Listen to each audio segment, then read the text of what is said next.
Imagine the coastline of the ancient Levant at first light, where the land meets the sea in a lace of coves and promontories, and where a fresh breeze stirs the scent of cedar and salt. Villages hug the shoreline like beads on a string, and people move with the rhythms of tides and trade. From these small harbors would rise a people who looked outwards rather than inland, who learned to read the language of waves and wind. They would become what later generations would call Phoenicians, though that name is only one of many ways they were known by neighbors and chroniclers.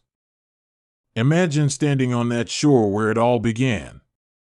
Subscribe and tell us in the comments what you connect with more, the courage to sail into the unknown or the calm life waiting by the water.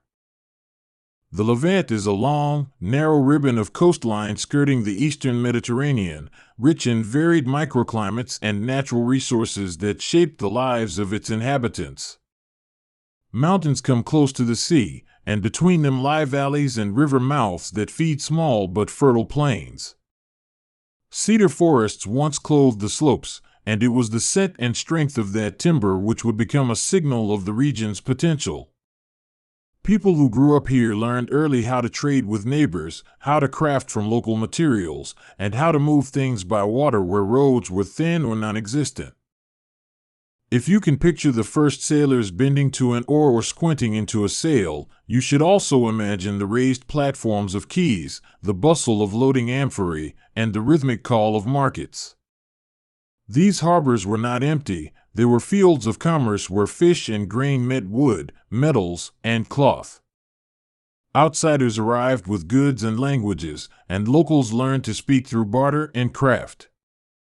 From this exchange a cosmopolitan spirit emerged, one attuned to the tides of commerce and the opportunities on the distant horizon. The cities that become emblematic of Phoenician ingenuity, Byblos, Sidon, Tyre, are not inventions of historians but living ports where generations refined skills that would transcend their coasts. Byblos, older than many nations, was a center of timber and papyrus exchange, tied to Egypt by centuries of trade. Sidon, with its craftsmen, became renowned for glass and fine wares. Tyre, built partly on an island, would take seafaring into a specialized art, balancing bold voyages with tightly organized urban society. These city-states were not large by later imperial measures, but they were dense in skill and commerce, each like a node in a wider web tied together by ships and shared knowledge. The political model was tangled. Kings and councils, wealthy merchant families, and temple elites each had a hand in decisions. Yet for all their rivalries, they shared a maritime culture that crossed city walls and regional borders. Across generations, this shared culture became a set of practices, beliefs, and technologies focused on making the sea work for human ambition. Timber was at the heart of that ambition, and the cedar of the Lebanon mountains became symbolic and practical at once. The wood was straight, resinous, and durable, valued by shipwrights for hulls and masts. Egypt prized cedar for monumental uses, and that demand built early trade ties. The movement of cedar from mountain slopes to coastal shipyards mapped out a relationship between land and sea that gave Phoenician cities strategic importance. Shipbuilding in the Levantine harbors was an art passed down and perfected, a careful blend of material knowledge and inventive technique. Craftsmen learned to fashion planks, joints, and fastenings that could withstand months on a salt-licked wave. The hulls were not merely functional, they bore the marks and decoration of their makers and owners, carrying identity across oceans. Over time, the design of these ships adapted to new demands, bigger cargoes, longer voyages, more resilience in rough waters, and the builders refined every curve for speed and capacity. Sails and oars existed in deliberate partnership, a balance that made Phoenician vessels versatile. When winds favored the coast, sails could drive a trading ship along the shoreline, using predictable currents and sheltering coves. When winds died or storms rolled in, oarsmen could steer, tow, or escape danger. This combination allowed these sailors to venture beyond the safety of sighted coastlines, to push into blue water and to anchor in harbors of strangers. To look at their boats is to look at the practical poetry of a maritime people. Rations, amphorae, ropes, and nets filled decks, but there was also room for a small shrine or votive object to ask protection for a perilous crossing. The captain and crew were bound by custom and contract, and discipline aboard ship was neither arbitrary nor purely brutal. It reflected a shared interest in returning home laden with goods and stories. Life at sea was an intense compression of social life, a world where quick decisions mattered and where every sunrise could change fortunes. Trade was the breath of Phoenician power. They moved what other peoples wanted: metals from Cyprus and the Aegean, tin from distant sources, silver and minerals from Iberia, wine and oil from the Aegean world, and cloth dyed deep purple from the murex snail. The dye itself deserves a pause because it became a symbol and a commodity in equal measure. Extracted laboriously from thousands of snails and processed in crowded vats, the purple dye was rich, resistant, and expensive enough to be worn by kings and priests. That color, once reserved for the elite, broadcast Phoenician skill across courts and cults. Their trade networks were not only economic lines but routes of cultural transmission. Along these trade paths moved words, gods, styles, and inventions. Columns of artisans and scribes, sailors and merchants, carried pottery shapes, metalwork techniques, religious icons, and even scribal habits. Over time, this diffusion made Phoenician ports culturally influential nodes, mixing local traditions with imported forms until new hybrid expressions emerged throughout the Mediterranean. Navigation, how they read the sea and sky, was an expertise honed over generations of practice and improvisation. The Phoenicians watched the phases of the moon, the positions of familiar stars, the rhythm of seasonal winds that blew across the Mediterranean. They noted where birds gathered, where dolphins swam, and how the color of the water hinted at shoals or depths. Oral lore, handed from captain to cabin boy, cataloged landmarks and distances, combining empirical observation with mnemonic rhymes and route stories. Certainly they were influenced by the earlier Bronze Age seafaring traditions of the Eastern Mediterranean, and wrecks like Ulubaran testify to a long history of maritime exchange in the region. On that Bronze Age ship, found off the Turkish coast, were ingots and luxury goods that show how long seafaring merchants moved raw materials and ornate products across vast distances. While the Phoenicians as a distinct identity emerge after the Bronze Age collapse, they inherited and expanded a tradition of long-distance commerce. The continuity is not flawless, but the thread ties together centuries of oceanic savvy. One of the most transformative contributions of the Phoenicians was a simple set of marks that would remodel literacy across the ancient world: their alphabet. The Phoenician script was a consonant-based system, pared down from earlier complex writing forms into a set of characters that promised speed and portability. Merchants found it supremely practical. It could be scratched on potsherds, inscribed on weights, and stamped on trade goods. When Greek traders and sailors encountered it, they adapted it to add vowels, and from that adaptation the alphabets of Europe would descend. This invention altered more than commerce; it reshaped how information traveled. Contracts could be recorded, names of owners could be stamped on goods, and knowledge could be transmitted beyond immediate memory. It democratized written exchange, in the sense that fewer specialists could now use the script practically. As the alphabet spread, so did the cultural imprint of the Phoenicians, even when governments changed or cities fell. Their religious life also traveled with them, although it was local and variant rather than monolithic. Temples on hilltops and shrines near harbors were focal points for public ritual, while household cults and votive offerings connected private life to divine favor. Gods such as Melkart in Tyre and Baal in other centers were invoked for safe navigation and successful harvests alike. The rituals were woven into everyday life, and sailors often took tokens of the gods with them on voyages, seeking continuity of protection in foreign waters.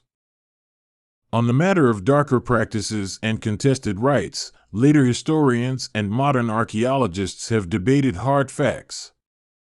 Some sources hint at child sacrifice at sanctuaries, and certain archaeological finds have added fuel to those claims. Equally strong are arguments that interpretations are colored by hostile ancient rhetoric and by the need to understand burial and votive customs on their own terms. For any listener, the lesson is that religion was deeply consequential and sometimes contested, and that we must balance ancient texts with material evidence carefully. Archaeology offers some of our clearest windows into Phoenician life, but it is a fragmented window, the view governed by what survives and what is found. Pottery sherds, weights, anchors, and fragments of hulls tell stories of trade and craft. Funerary goods and inscriptions reveal names, social roles, and belief systems. Each find rewrites and complicates earlier assumptions, and the emerging picture is of a diverse, adaptive people whose material culture speaks of constant movement and exchange. The reach of Phoenician enterprise expanded with an almost modern logic of branching out. Small colonies, trading posts, and enclaves were established like seeds scattered by wind. Some settlements were modest staging posts on long-distance voyages, others grew into thriving urban centers that would take on a life of their own. In North Africa, the foundation of a city that would become Carthage marks one of the most consequential of these colonial ventures. Founded, according to legend, by exiles and traders, Carthage would itself become a maritime power and the center of a Western Mediterranean network. Colonies served multiple purposes. They secured resources, mines, timber, or fishing grounds, and they provided safe stopovers on long voyages. They also created cultural bridges. Local peoples adopted Phoenician goods and practices while Phoenician settlers absorbed indigenous methods and knowledge. This blend is visible in pottery styles, religious syncretism, and urban plans that combine familiar features with local variation. The process was neither purely extractive nor purely colonial. It was a negotiation shaped by commerce, politics, and survival. One of the most enduring legends tied to Phoenician expansion is the story of Dido, the founder of Carthage, who fled Tyre and established a new city across the sea. Whether the story is fact, fiction, or something in between, it captures an essential reality: that Phoenician sentiment could be diasporic, attached to homeland memory but open to new identities. The myth speaks to the pain of exile and the hope of creating prosperity on foreign shores, themes that recur in the historical movements of merchants and settlers alike. As they moved westward, the Phoenicians encountered the rich mineral lands of Iberia and the Atlantic coasts, where silver and tin attracted their attention. The tin trade in particular connected distant economies because tin was essential for making bronze, a metal that had supported civilizations for centuries. How exactly the trade routes to the Atlantic islands and Britain functioned is a question of both evidence and conjecture. But there is no doubt Phoenician and other Levantine sailors were active in the western reaches of Europe, seeking metals and markets. The islands of the western Mediterranean, Sicily, Sardinia, Malta, and the Balearics, witnessed a lively intersection of Phoenician initiative and local cultures. In some places, Phoenician enclaves left deep marks on language and material culture. In others, local customs prevailed and blended with imported forms. Maritime power proved less about one culture overriding another than about negotiating mutual profit, alliance, and occasional conflict.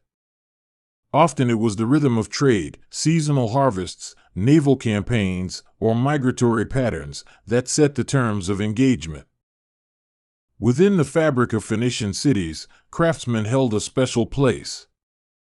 Metalworkers, carvers, potters, and textile producers translated raw materials into objects worth moving across seas. Their skill created a recognizable material signature, fine metalwork, intricately carved ivories, and glass products whose popularity extended to courts and homes across the Mediterranean. These objects circulated not only as commodities but as advertisements of taste and technology, binding patrons and producers across distance. Women in Phoenician society figure often in inscriptions and iconography, and while their roles varied by place and class, they were active in economic and religious life. Some women appear as independent landowners, merchants, or priestesses, and funerary inscriptions remind us they were remembered for family connections and social status. In the cramped social worlds of port cities, women often managed households intertwined with trade networks, and their decisions could influence long-distance commerce as much as those of men.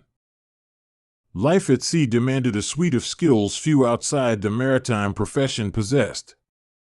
Seamanship required knowledge of knots, sail trimming, hull repair, and weather reading, all honed through apprenticeship and story.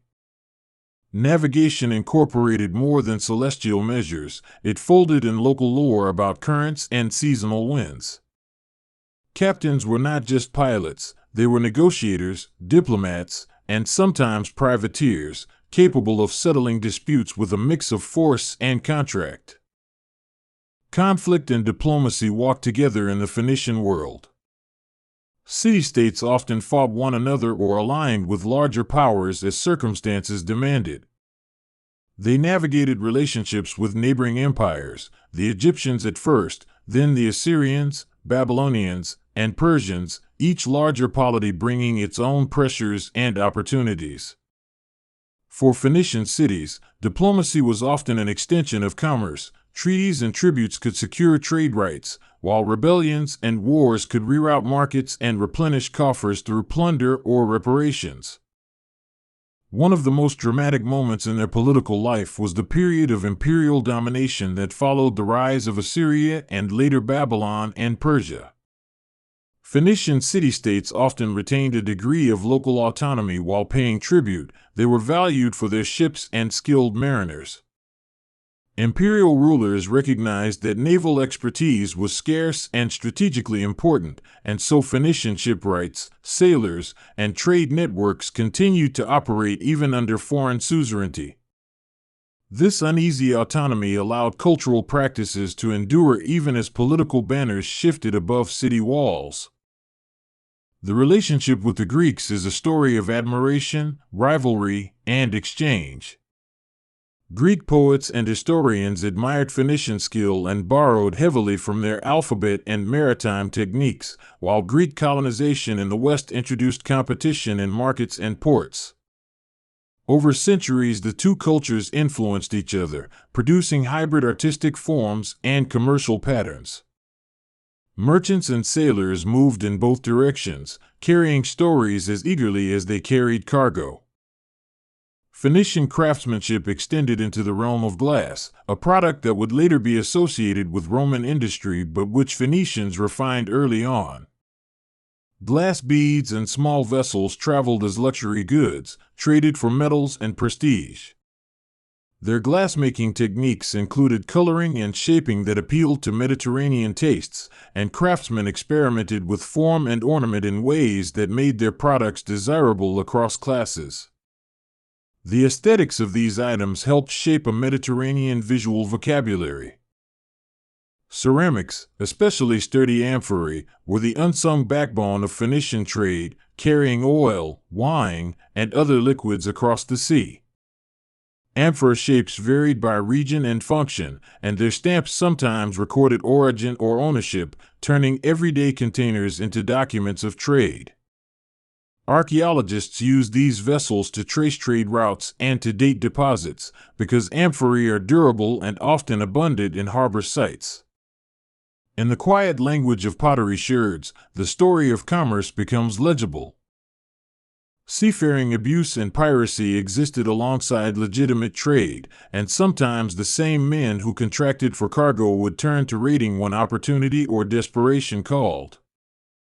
Piracy could be opportunistic, small-scale attacks on merchant craft, or organized into larger-scale ventures that threatened coastal communities. Cities responded by strengthening defenses, organizing convoys, or negotiating with neighbors. The thin line between licensed privateering and criminal piracy often depended on political sponsorship and the shifting alliances of the time. Sailors' diets were pragmatic and repetitive: grain, salted fish, legumes, and dried fruit loaded easily and kept for long voyages. Foragers and local markets added fresh ingredients when stops allowed, and officers often supplemented rations with trade purchases in foreign ports. Food also functioned as social glue. Shared meals, allotments, and the distribution of prized items reinforced authority structures and crew cohesion. At sea, the rhythm of meals mirrored the rhythm of work, a steady pulse that structured life aboard. Shipboard medicine was rudimentary, a mixture of herbal remedies, pragmatic care, and ritual. Broken bones were set as best as possible, wounds dressed, and fever managed with cooling measures or prayer. Experienced salt-crusted hands were often more valued than formal learning, and the wisdom of an older sailor could keep a crew alive through simple, effective care. Infections and disease nevertheless remained persistent hazards, and what kept a ship afloat in health was as much luck as skill. When storms struck the eastern Mediterranean, they could be sudden and brutal, testing the limits of seamanship. Crews knew to look for signs, pressure drops, changes in swell, and the behavior of birds, and to find shelter in well-known coves. Yet history records storm-driven losses and ships dashed on hidden reefs, tragedies that underscored the risk embedded in maritime enterprise. Survivors' tales were the currency of caution, teaching future captains where not to sail and when to wait. Anchors and harbor engineering went through steady innovation because the need to moor securely made the difference between profit and ruin. From simple stone anchors shaped by human hands to more sophisticated wooden and iron forms, the development of anchoring technology was practical and incremental. Harbors themselves were shaped. Jetties, breakwaters, and quays created commerce spaces for trade, and the best harbors doubled as defensive assets. Cities invested in these infrastructures because they extracted revenue and security from improved harbor facilities. Weights and measures show another side of Phoenician precision. Merchants used standardized weights to sell silver and other metals, and inscriptions on weights attest to official measures and trade regulation. These objects reveal the existence of organized market systems and legal frameworks that govern transactions. Standardization aided trust across languages and borders, smoothing commerce by reducing the uncertainties of trade. Currency and credit developed in tandem with maritime commerce. While barter remained common, silver ingots and stamped coins entered the picture as more convenient storehouses of value. Phoenician traders adapted to local forms of currency and sometimes issued their own coinage in colonial centers. Alongside coinage, credit networks, letters, loans, and trusted partners carried value across distances until shipment and payment bridged accounts kept by merchants. The Phoenicians were adaptable in foreign courts and often served as intermediaries between larger empires. Their ships, port systems, and knowledge made them useful allies, contractors, and sometimes tributaries. Empires coveted their maritime skills and sometimes conscripted Phoenician ships and sailors for military campaigns. This entanglement with empires brought both opportunity and peril, as imperial politics could reshape local autonomy overnight. Overseas labor markets were dynamic. Local populations supplied dockworkers, carpenters, and sailors, but the mobility of trade also produced a class of traveling specialists, ropemakers, navigators, and merchant families who moved seasonally between ports. This mobility made Phoenician society flexible and resilient. In times of local crisis, networks could reroute flows of goods and labor. It also created mixed communities where identities and loyalties were fluid and based on commercial ties as much as birthplace.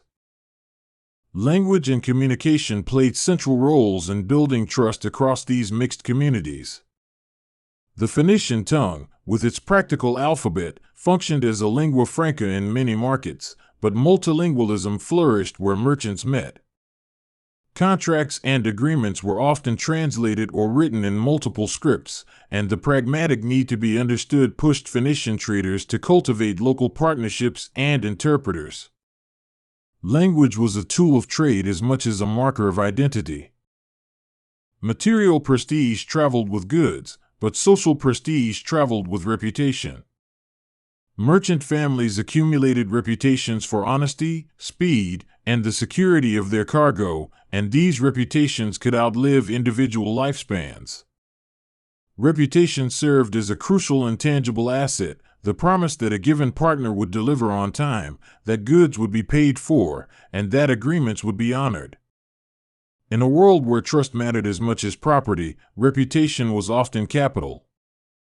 Phoenician art and iconography reflect both local tastes and cosmopolitan encounters. Carved stelae, decorated pottery, and metalwork carried motifs sourced from the Near East, Egypt, Cyprus, and Greece. Religious imagery adapted to local sensibilities, gods could be represented with imported attributes, and votive forms varied in response to local cult practices. This visual interchange makes Phoenician material culture rich in hybridity and expressive of a world in motion. Glassmaking experiments produced objects that would later inform Roman tastes, and the technique of core-formed glass seems to have received significant refinement in Levantine workshops. Small perfume bottles, beads, and ornamental vessels carried sense and status across the Mediterranean. These objects, delicate and portable, circulated widely and were frequently deposited in burials, which allows archaeologists to trace trade connections through grave goods. The fragile nature of glass preserved a delicate strand of commercial history. The Phoenicians practiced agriculture in pockets of arable land, producing olive oil, wine, and other staples for both local consumption and export. When exported, these goods fit into larger consumption patterns across the Mediterranean where taste and ritual created steady demand. Local agricultural cycles also set the tempo of shipping seasons. Harvest time dictated when ships left harbor and when markets glutted or hungered for certain goods. Rural hinterlands and urban harbors thus existed in a reciprocal relationship. Markets in port cities hum with activity, but behind the noise there were rules and institutions, customs officials, porters, brokers, and scribes who recorded transactions and enforced agreements. These actors ensured that commerce moved with a modicum of predictability, and they extracted fees that funded city defenses and religious obligations. Institutions evolved to reduce friction and risk, and their records, sometimes in fragments, offer glimpses into the bureaucratic work that underpinned vibrant commerce. Maritime law in the ancient Mediterranean was a patchwork of local customs and regional practices, and merchants navigated this legal geography with contractual sophistication. Disputes over cargo, crew wages, and salvage required negotiation and often adjudication in local courts or through arbitration by respected merchants. Law provided mechanisms for recourse and compensation, which encouraged investment in risky voyages. Legal culture was thus another dimension of commerce, a system of norms that made transnational trade possible. Seafaring also inspired stories and literature, and the Phoenicians were both subjects and authors of tales about voyages, heroes, and divine encounters. These narratives traveled with goods and people, entering epic cycles and local mythologies across the Mediterranean. Later Greek and Roman writers incorporated Phoenician stories into their own traditions, sometimes transforming them in the process. The literary afterlife of Phoenician maritime culture is one reason their identity endures in imagination as well as in archives. Cultural syncretism in religious practice often followed the map of trade, producing hybrid worship forms in colonies and enclaves. Local deities might be equated with Phoenician gods, and rituals could merge, producing new sacred vocabularies. This syncretism eased social integration and created shared ceremonial languages that bound diverse communities. Over centuries, such blending reshaped both colonizer and colonized, producing new local traditions that carried echoes of the Levant. The movement of craftsmen and the diffusion of techniques created centers of industrial specialization in remote ports, where local raw materials met Phoenician know-how. In some Iberian mines, for example, Phoenician expertise turned ore into wealth. On islands like Tyre and Philistia, workshops honed glass and metal skills into exports with regional demand. This pattern of localized production with global markets turned distant resources into lucrative commerce, and it created economic geographies that managed risk and reward across long routes. As centuries passed, the Mediterranean became an increasingly crowded place where competing powers, including Greek city-states and later Rome, reshaped trade dynamics. Phoenician networks adapted, shifted, and sometimes contracted in response to these pressures. Yet even when political fortunes waned, the legacy of Phoenician maritime practice persisted in the technologies and institutional knowledge they had diffused. Their contributions did not vanish with their political eclipse. They became woven into the fabric of Mediterranean civilization. One particularly poignant measure of their impact is the alphabet, whose descendants form the basis of scripts that still shape our world. That technical innovation, born partly from mercantile pragmatism, outlived specific political orders and traveled far beyond Phoenician shores. The simplicity and adaptability of the script allowed for translation, expansion, and reinvention, and it became an instrument for spreading ideas as much as goods. This is a lasting testament to the quiet power of practical innovations. Carthage, once a colonial outpost, matured into a fierce maritime power in its own right, competing with Greek and Roman interests across the western Mediterranean. Its rise demonstrates how Phoenician foundations could morph into new centers of power that drew upon the same maritime expertise and networks. Carthaginian sailors, generals, and traders would test those networks in military as well as economic arenas, illustrating how merchant skill could be repurposed into imperial strength. The story of Carthage is thus a later chapter in the broader history of Phoenician maritime culture. The Punic Wars, in which Rome and Carthage clashed, brought the Mediterranean into a new political phase. The wars reshaped trade, reoriented alliances, and eventually paved the way for Roman dominance. For Phoenician-descended communities and their trading partners, this period was disruptive but also transformative. Old routes were modified, new legal frameworks emerged, and local economies adapted to Roman commercial practices. The Phoenician legacy, rebranded and reconfigured under Roman umbrella, nevertheless continued to influence practices of trade and craft. Archaeological sites such as coastal settlements, shipwrecks, and urban excavations keep adding pages to this long account, and each discovery complicates the image of a single, unified Phoenician people. We find diversity in pottery, in burial practice, and in the layouts of harbors. What emerges is not a monolith but a mosaic, many communities connected by maritime life, each reflecting local choices and broader shared traits. This variegated picture is vital to understanding how the Levantine maritime culture functioned at its best. Inscriptions carved into stone or scratched on pottery give us names, dedications, and snippets of commercial details that humanize otherwise distant actors. A merchant's name, the record of a donation to a temple, or the weight stamped on a silver ingot turns anonymous trade into individual human lives. These fragments of text let us imagine voices, those of captains, priests, and craftspersons, who once navigated the same channels we study today. In that way, Inscriptions are small beacons from a past that shaped many present forms. Material remnants such as anchors, amphorae, and hull fragments anchor the narrative in tangible reality, and their wear patterns and repairs tell stories of repeated use. The scarring on a hull plank suggests a difficult voyage survived. The layered repairs reveal the hands of shipwrights who mended what mattered. Even tools, dull and battered, speak of long hours in harbors and workshops. These artifacts are eloquent in their silence, showing lives of ordinary toil that underpinned extraordinary networks. The sea-shaped Phoenician conceptions of identity in ways subtle and profound.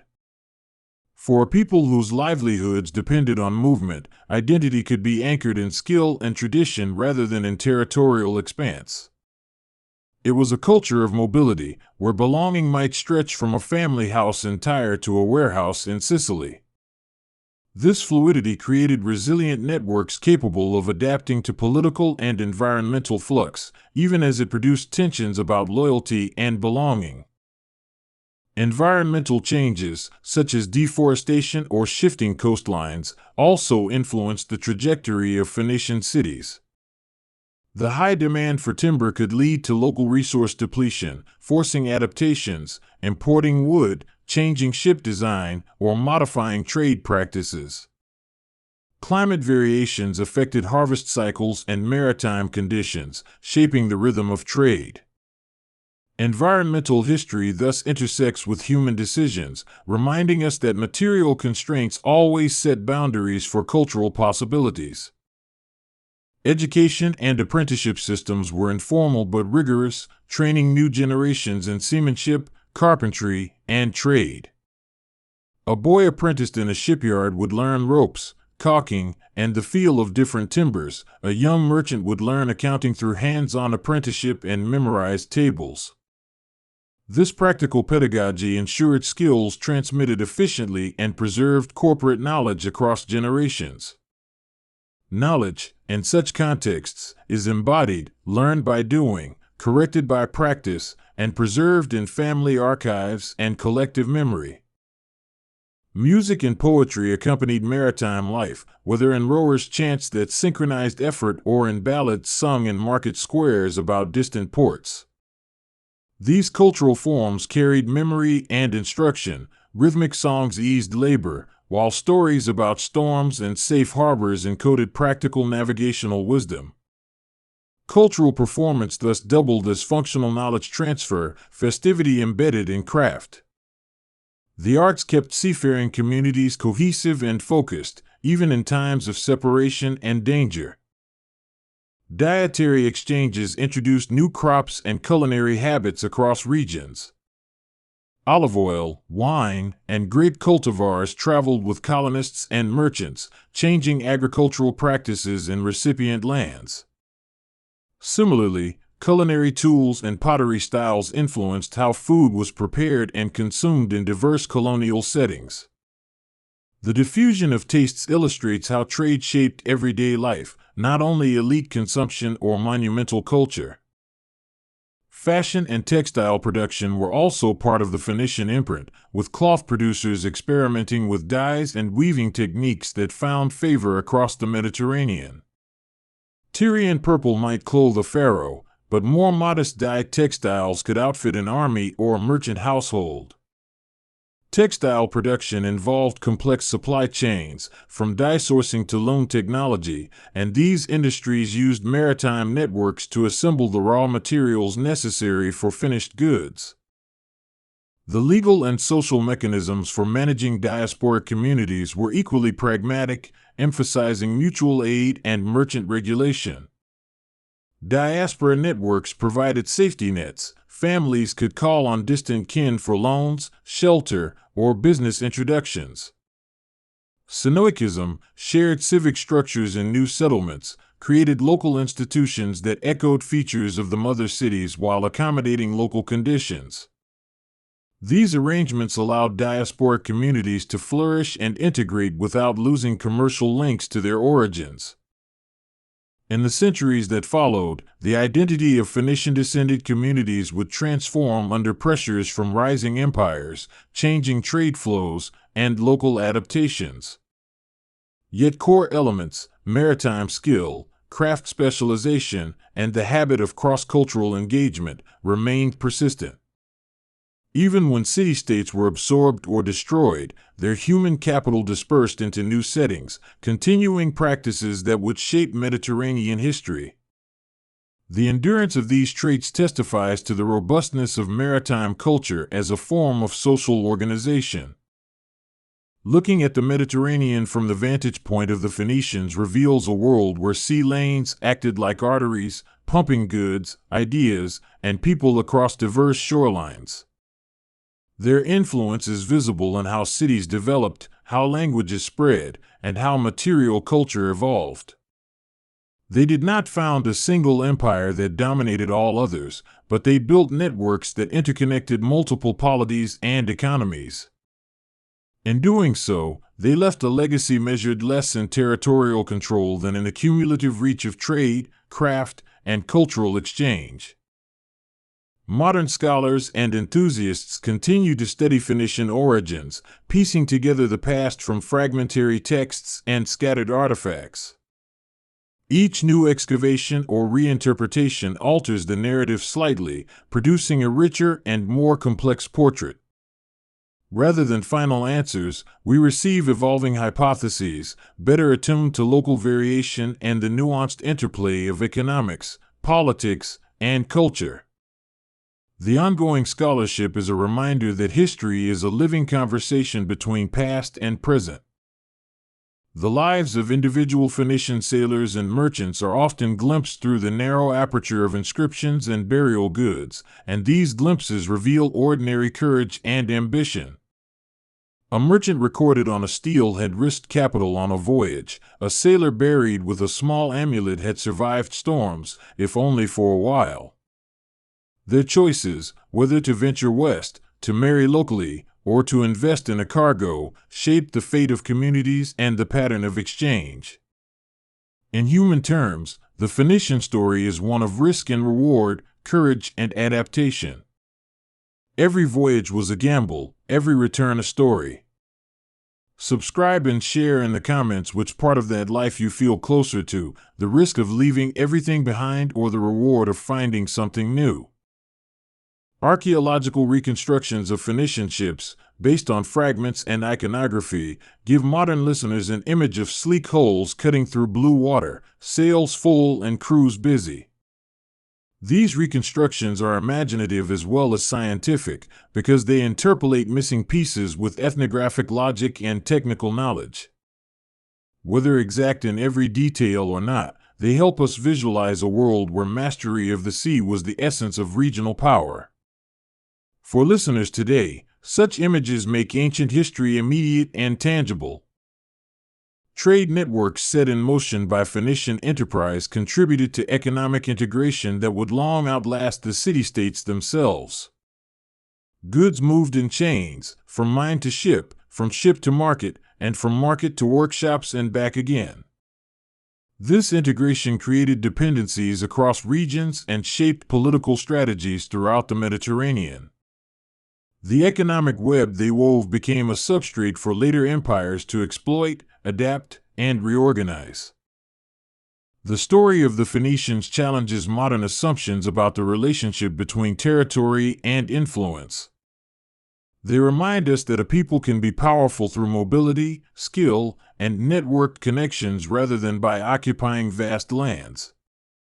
Influence begets influence. Merchants who can move goods and ideas shape tastes and politics without laying claim to large swathes of ground. This is a model of power that resonates in our contemporary world of trade, migration, and cultural exchange.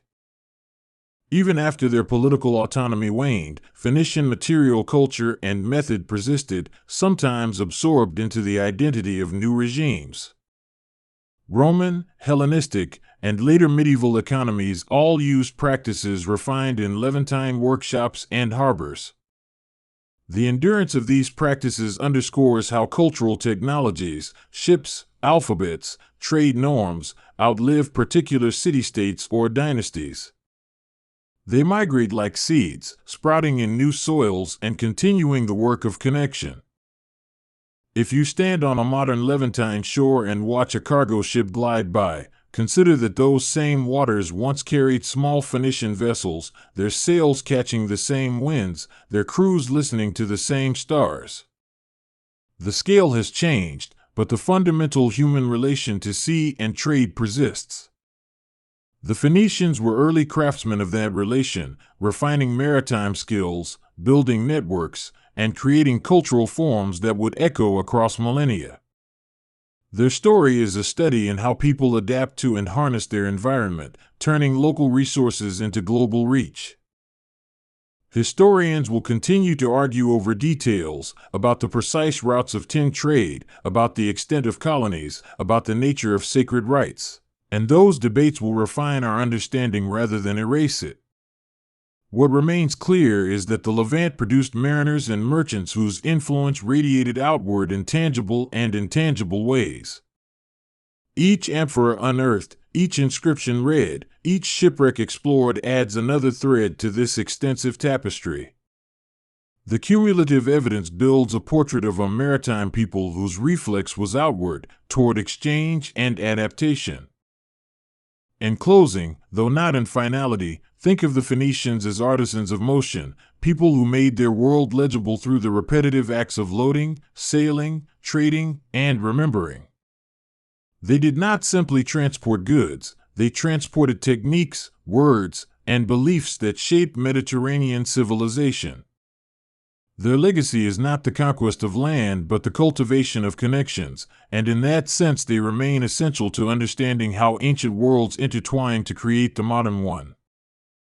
The sea has a voice that remembers, and when you listen carefully you can still hear the rhythm of oars and the slap of hulls that once belonged to a people who made their lives on the edges of water and wind. Those people called themselves by names that changed with time and tongue, but the world remembers them as the Phoenicians. They did not build empires by land alone, they built a network of cities and stories that washed across the Mediterranean like a tide, leaving color and coin and language in their wake. If you picture a coastline where the sky meets pale stone and the sun melts into the sea, imagine two cities crowned in that light, Tyre and Sidon. They were sisters and rivals, neighbors separated by only a few miles of shifting sands and shimmering water, yet each cultivated a character as distinct as the purple robes they traded. Walking their streets was to move through craftsmen's alleys and open-air markets where spices and metals, timber and glass, all mingled with the scent of the harbor salt. Their names were spoken with both reverence and calculation by monarchs and merchants, because Tyre and Sidon stood at the crossroads of routes, north to Anatolia, south to Egypt, west across the open sea to islands and far coasts. A ship leaving one of these ports could find itself among islands that did not yet have names in any map, or in great harbors that later became cities. For centuries they navigated by stars and by knowledge passed from hand to hand, building an empire of commerce rather than conquest. Tyre rose like a promise from the waves, partly on the mainland and partly on an island that guards the deep waters. The people of Tyre learned to treat the sea as an extension of their city, layering docks and quays into its very rhythm. Their island site made Tyre a fortress and a market at once, and it earned a reputation as a place where kings would come to arrange matters of gold and grain with mariners who read the horizon like scripture. Sidon, older in memory and perhaps softer in myth, unfolded along the coast with an intimacy that suited artisans and traders alike. It was a place known for glass and purple, where the light hit blown glass like a memory of flame and where robes dyed with murex would shimmer like living sunsets. Sidon kept its stories shorter but no less rich, attracting travelers who wanted to drink in the city's crafts and to hear tales of journeys to islands and strange shores. The purple they sold became more than a color, it became a language of power. The dye came from a small sea snail, and from 1,000 careful hands at different stages, a drop of the creature's secret could be transformed into a hue that kings could not resist. The process was excruciatingly delicate and fiercely guarded, and it turned shoreside workshops into places of reverence where apprentices learned rites that combined chemistry, craft, and a kind of ritual patience. This purple was called royal not because a law declared it so, but because the cost of production made it a luxury that only rulers and wealthy elites could afford. The dye stained not only robes but the perceptions of those who beheld it. A purple cloak announced authority in courts across the eastern Mediterranean. Tyre and Sidon became synonymous with this color, and it opened doors as surely as any alliance. Tyre and Sidon did not hoard their secrets entirely, instead they exported knowledge as readily as amphorae. They taught shipbuilding techniques and port layouts in ways that were practical and portable, and travelers took those lessons to the far reaches of the sea. The Phoenicians refined hull shapes and seaworthy designs to an art, creating vessels that balanced cargo capacity and agility, ships that could hug coasts or ride open waters with equal grace. To imagine their shipyards is to imagine wood and sweat and the scent of pitch, to see frames raised and planks stitched together by skilled hands. These shipwrights worked with cedars and pines, preferring timber that could withstand the batter of waves and the wear of salt. Their knowledge extended beyond construction into navigation, and their sailors read currents and winds like a living map, interpolating a route with an intimacy that turned danger into opportunity. Their mariners were both entrepreneurs and explorers, and their ships were floating nodes in a network that braided the Mediterranean into a lattice of commerce. From the Levant to the Western Islands, Phoenician traders built small enclaves and full-fledged colonies that would eventually outgrow their parent cities. They carried not only goods but ideas, alphabetic signs, techniques of metalworking, and culinary tastes that would reshape distant cultures. The alphabet they used deserves special attention because it was a quiet revolution. Where earlier writing systems had been complex and often accessible only to elites, the Phoenician script simplified signs into a set that could be learned and used by traders and clerks. It lacked vowels in its earliest forms, but it gave people the ability to keep accurate accounts and to pass instructions across generations of sailors. In this way, the Phoenicians spread literacy in a mercantile form, seeding the roots of alphabets that would later blossom in Greece and beyond. Trade made them cosmopolitan by necessity, and cosmopolitanism looked different then than it does now. You could walk into a Sidon marketplace and hear languages braided together, Levantine dialects, languages from islands, and tongues carried by far-traveled captains. Merchants learned to gesture, to bargain through signs and scents, and to view relationships as long-term investments as essential to commerce as the weight of coins. Money itself in their world was not only minted currency but trust and reputation. An agreement struck on a Sidonian quay might be enforced by communal memory and reciprocal obligations rather than by a distant law court. When a trader from Tyre extended credit to a cedar merchant from Anatolia, he did so knowing that news of dishonor would spread faster than any ship, and ruin could come not just from the sea but from the loss of repute. Their colonies became testaments to their maritime reach. In the western Mediterranean, settlements dotted the coasts, and in time some would grow into major polis, the most famous being Carthage. These colonial outposts were not mindless replicas of Tyre and Sidon. They adapted local customs and blended them with Phoenician practices to create new, hybrid societies that kept trading networks alive across generations. They were living proof that the Phoenician model worked not by conquest but by connecting and adapting. In Tyre, the agora and the temple sat close to the water, aligned to make the most of commerce and devotion. The urban plan showed a pragmatic aesthetic, narrow streets that funneled breezes, warehouses stacked to maximize storage, and religious spaces that acknowledged gods whose domain extended over both sea and city. Temples in Tyre paid homage to deities associated with the sea and with kingship, inviting sailors to leave gifts and prayers in exchange for safe passage or favorable winds. Sidon's workshops were smaller but no less full of energy, and there the craft traditions achieved delicate innovations in glassmaking and metalwork. Sidonian glassworkers learned to create translucent vessels and decorative pieces that refracted light in ways that seemed to capture the sea itself. Metalworkers chased fine details into bronze and gold, forming jewelry that linked status to skill, and when their pieces reached foreign courts they carried Sidon's aesthetic hemispheres into new cultural contexts. Even the funerary practices of these cities reflected a concern for continuity and identity. Tombs in the necropolises surrounding Tyre and Sidon were built with care and ritual, often adorned with inscriptions and objects meant to accompany the dead into the afterlife. Funerary goods could reflect trade connections, with foreign pottery or rare dyes appearing alongside local markers, a reminder that even in death the Phoenicians remained bound to a world of exchange. Their religion was both communal and personal, a mix that allowed temples to flourish while households kept private rituals. Deities had specific functions: sea gods, fertility gods, gods of crafts, and worshippers pursued favor through offerings of goods, song, and sometimes sacrifice. Temples served as custodians of wealth and as centers of communal identity, and their priests often acted as advisors in matters of trade and law, binding sacred and secular together.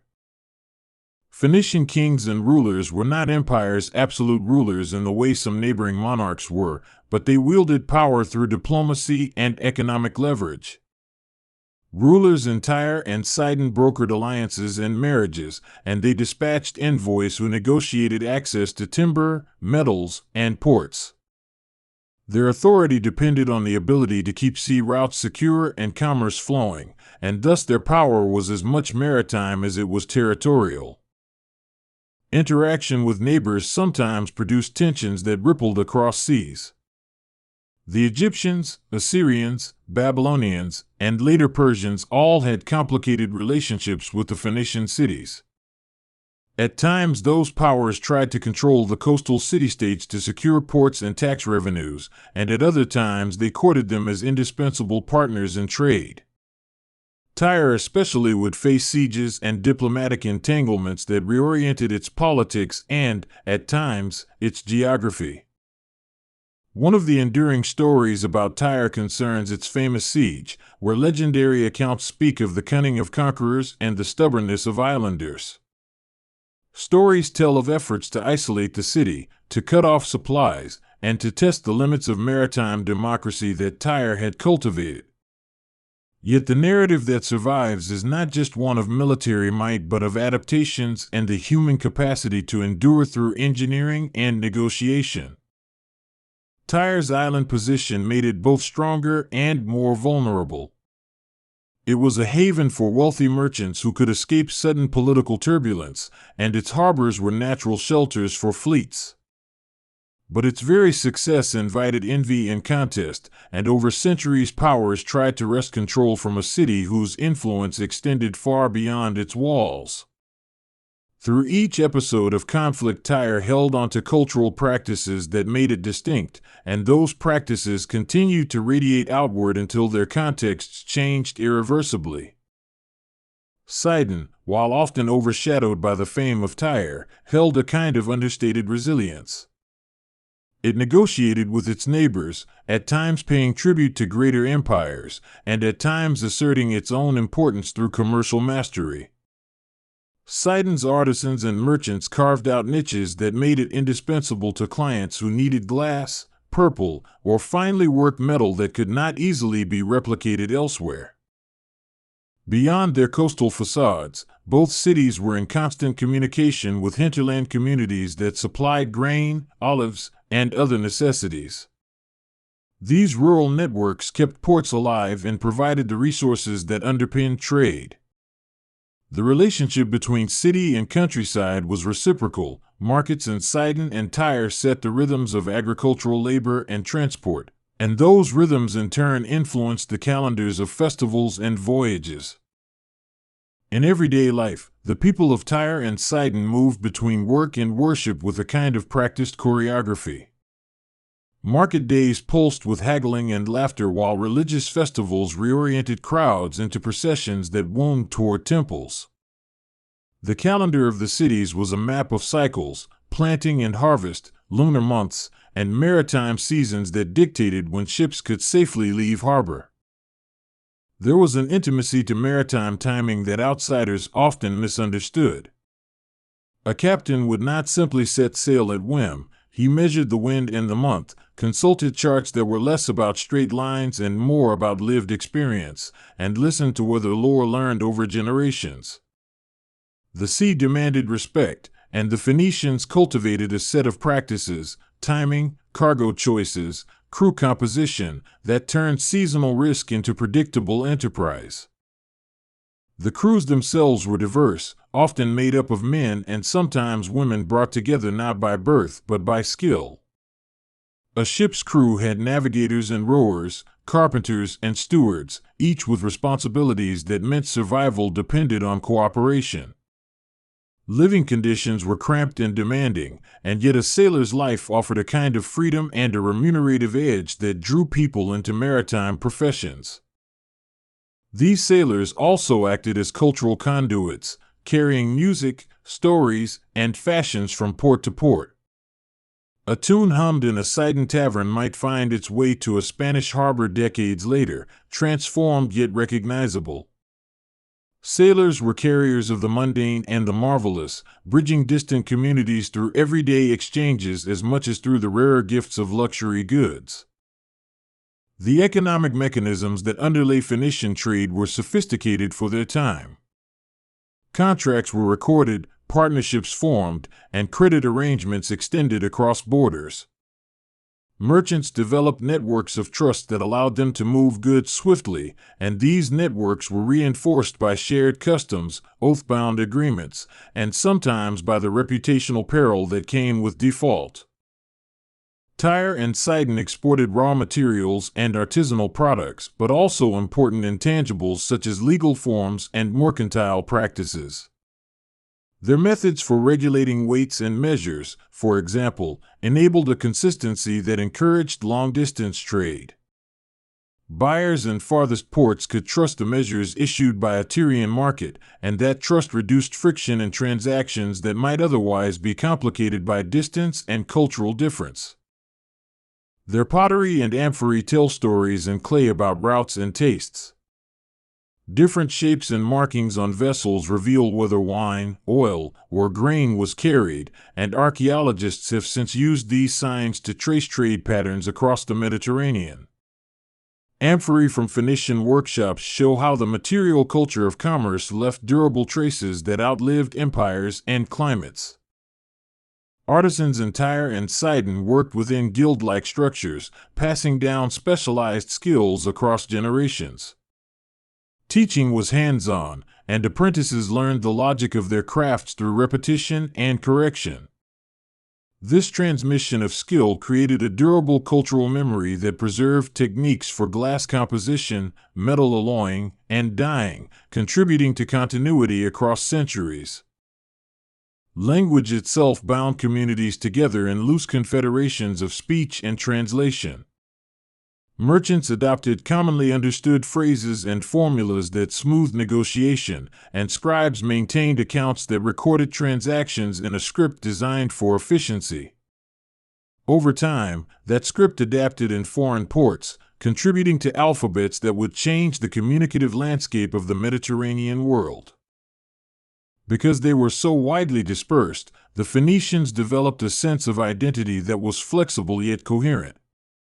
They were not one polity but a people networked by language, religion, and economic interest. That network allowed them to respond to local conditions while maintaining an overarching coherence that made a Tyrian ship recognizable on a distant horizon. Religious practices also adapted in diasporic settings, with colonial temples often reflecting a blend of Phoenician and local deities. A shrine in a Western colony might honor a Phoenician sea god and also incorporate local protective spirits, leading to hybrid worship forms that acknowledged both origin and place. This adaptability helped Phoenician identity persist even as it reshaped itself in new lands. The artistic sensibility of these cities left echoes in pottery patterns and jewelry motifs, and in the decorative tendencies that migrants carried west. The Phoenician eye for detail prized symmetry and narrative, often embedding small stories into coils of metal or beadwork. These motifs became part of a visual vocabulary that other cultures would adopt and modify, like a chorus that others could sing in their own tongues. One of the more tangible legacies of Tyre and Sidon is their contribution to glassmaking. They developed techniques that allowed for greater clarity and color, and they mastered the manipulation of materials into delicate, translucent shapes. Glass workshops were places of both experimentation and routine, where the same molten material could become a funnel for perfume or a grand vessel for a king, depending on the hands that shaped it. The craftspeople who made glass were skilled at combining heat and timing, making subtle adjustments that turned a fragile mass into enduring beauty. The demand for such objects crossed social boundaries. Mere tributaries of glass pieces could be found in modest households as well as in palaces.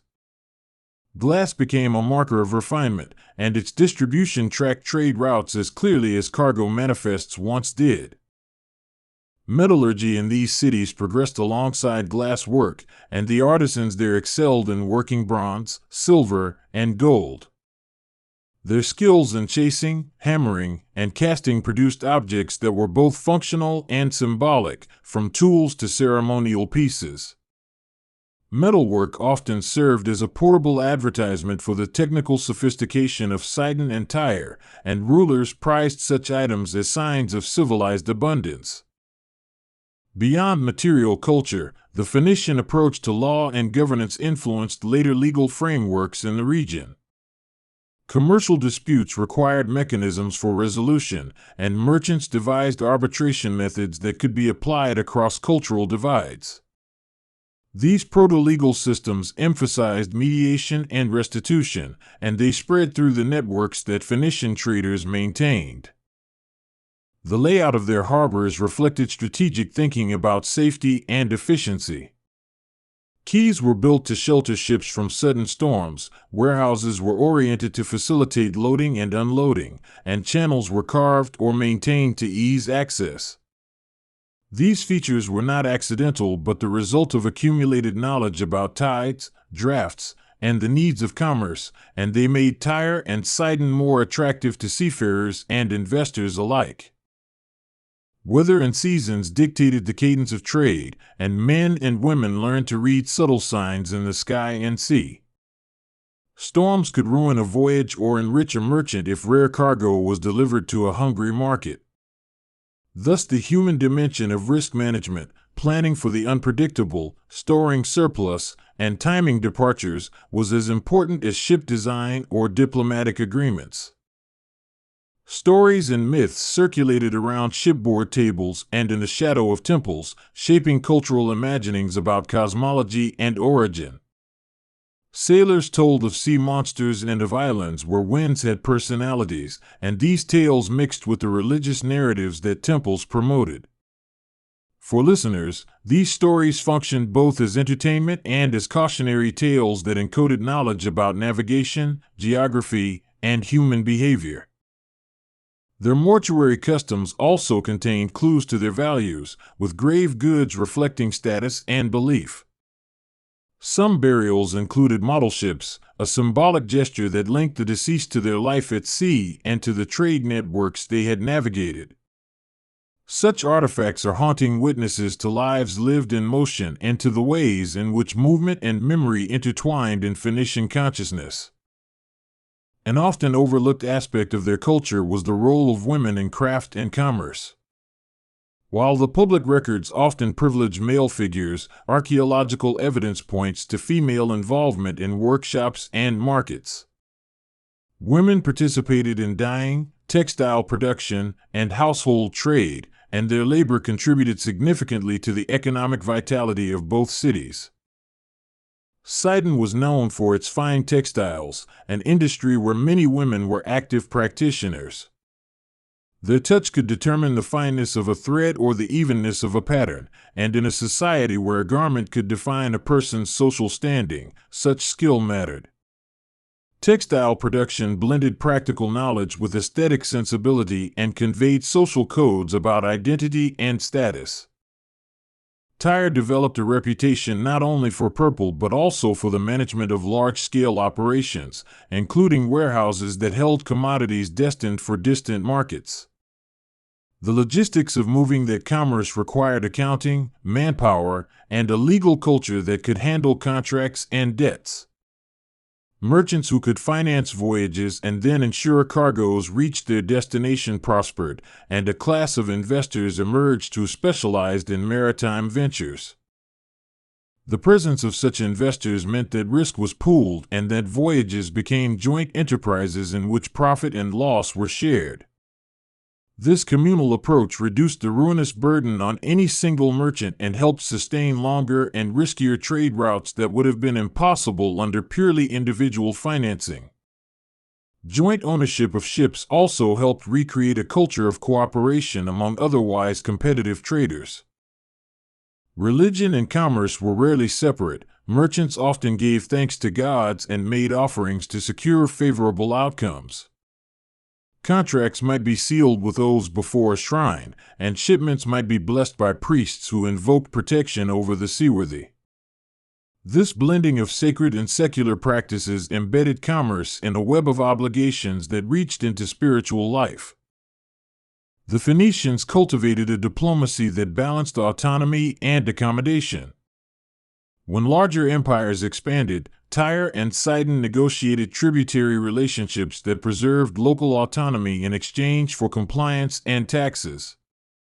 Such arrangements allowed the cities to maintain a measure of self-determination while avoiding destructive confrontations. The cost was periodic submission to imperial demands, which they weighed against the benefits of trade continuity. One of the most dramatic episodes in their history was the spread of Carthage as a western outpost that grew into a power of its own.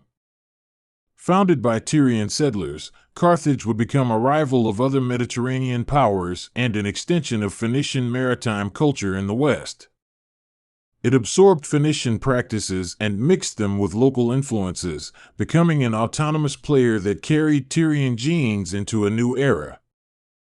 The movement of peoples westward was not random but driven by both push and pull factors: overpopulation in harbor cities, demand for new resources, and political pressures pushed families and traders to seek new footholds.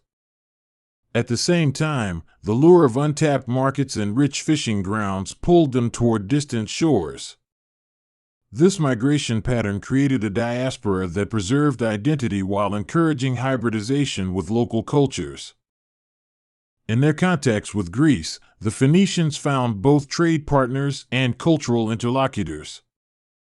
Greek city-states borrowed ideas and crafting techniques from the Phoenicians, and these exchanges catalyzed new artistic and technological syntheses.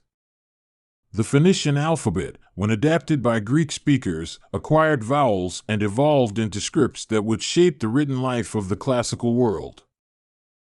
Yet Phoenician influence was not simply a matter of transmission, it involved negotiation and selective adoption. Greeks adopted certain maritime techniques and alphabetic principles while maintaining their own mythic and political identities. These cultural interactions were dynamic, not unidirectional, and they contributed to a Mediterranean civilization built of reciprocally adjusted practices. The archaeological record of Tyre and Sidon is rich and often challenging to interpret because coastal changes and human activity have altered their landscapes. Still, excavations have revealed harbor structures, workshops, and domestic quarters that add texture to textual accounts. Through pottery shards and inscriptions, archaeologists have pieced together aspects of daily life and long-distance commerce that textual histories sometimes overlook. The material remains also show the diversity of influences that passed through these ports.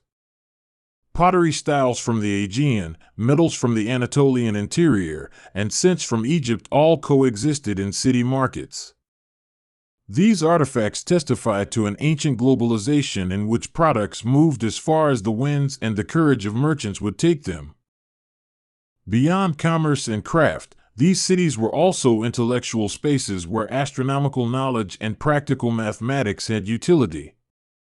Mariners kept track of stars and seasonal patterns, and practical geometry informed shipbuilding and land measurement. The combination of navigation, craft, and mathematics was a pragmatic intelligence that valued evidence and iteration, refining techniques through repeated practice. The navigational lore included use of the North Star for latitude approximations and knowledge about wind periodicities in different parts of the Mediterranean. They knew which coasts offered safe shelter and which passages were treacherous, and they taught their crews that knowledge could save lives and livelihoods. This practical branch of wisdom was less famed than their luxury goods, but perhaps even more consequential for their long-term success. Tyre and Sidon were also centers of medical and botanical knowledge derived both from local practices and from contact with places like Egypt. Merchants carried medicinal plants and apothecaries traded recipes that mixed herbs and oils to treat ailments. This cross-pollination of medical knowledge highlights how trade networks were also channels for life-saving information. Their burial inscriptions and votive offerings preserved names and family relationships, allowing modern historians to reconstruct lineages and social structures. These small written traces are like windows into personal lives, revealing how families maintained traditions and negotiated their place in urban hierarchies. Through such fragments, voices from the ancient world still speak with surprising immediacy. The material and textual traces together illuminate a society that was dynamic, pragmatic, and inventive. Despite being called Phoenicians by outsiders, they were heirs to a multitude of local identities that converged in cosmopolitan ports. Their agility in commerce, craft, and cultural exchange made them innovators of an ancient world that prized mobility as much as permanence. As the centuries unfolded, Tyre and Sidon experienced shifts in power and fortune that reflected broader geopolitical currents. Empires waxed and waned, and sometimes coastal cities had to choose between resistance and accommodation. The consequences of those choices shaped urban architecture, social relations, and economic orientation, demonstrating how external pressures transformed internal life. Over time, the rise of empires like Persia and later incursions by Greeks and Romans changed the political landscape. These broader hegemonic shifts tested the city's resilience and forced adaptations in how they operated. Some aspects of Phoenician life were absorbed into imperial bureaucracies, while other pieces remained stubbornly local, continuing traditions that insisted on continuity amidst change. The vocabulary of trade, terms for weight, coinage, and commodity, spread across the Mediterranean courtesy of Phoenician networks. Local merchants in Iberia and North Africa found it useful to adopt Phoenician terms for certain goods and transaction types, creating a linguistic legacy that underscores the scale of their influence. Words can outlast empires, and the Phoenician lexicon left its marks in surprising places. Tyre's later history is one of both continuity and transformation, as later rulers repurposed its structures while inheriting its maritime advantages. The city became a prize for empires that desired control over trade routes and coastal infrastructure. Yet even when political authority changed, the economic rhythms and craft traditions often persisted, attesting to the strength of civic institutions that had grown organically over centuries. Sidon too persisted and reinvented itself, sometimes flourishing under imperial patronage and sometimes maintaining autonomy in local affairs. Its artisans continued to be sought after by foreign elites for the particular finesse they could provide. The city's capacity for adaptation was one of its greatest assets, ensuring survival through the caprices of imperial history. Religious syncretism further demonstrates their adaptability, as Phoenician gods were assimilated into the pantheons of conquering powers and as new cults merged with older rites. Temples were sometimes rededicated and priests incorporated foreign rituals, producing complex religious landscapes that reflected the cosmopolitan reality of the ports. Such syncretism allowed communities to negotiate identity without entirely renouncing ancestral practices. Trade hubs like Tyre and Sidon supported a class of intellectuals who served as scribes, advisors, and record keepers. These individuals maintained archives that chronicled business exchanges, diplomatic arrangements, and legal precedents. Their records became invaluable to historians who seek to reconstruct the economic life of the ancient Mediterranean, and they show that administration and memory were central to Phoenician success. Everyday cuisine in these cities reflected both local resources and imported tastes. Fish and legumes might form the base of a modest meal, while luxury dinners could feature imported spices and wines that testified to far-flung connections. Foodways thus became a palimpsest of trade, as the presence of certain ingredients signaled access to distant suppliers and the wealth that enabled culinary variety. Music and performance enriched public life and offered a medium for shared identity.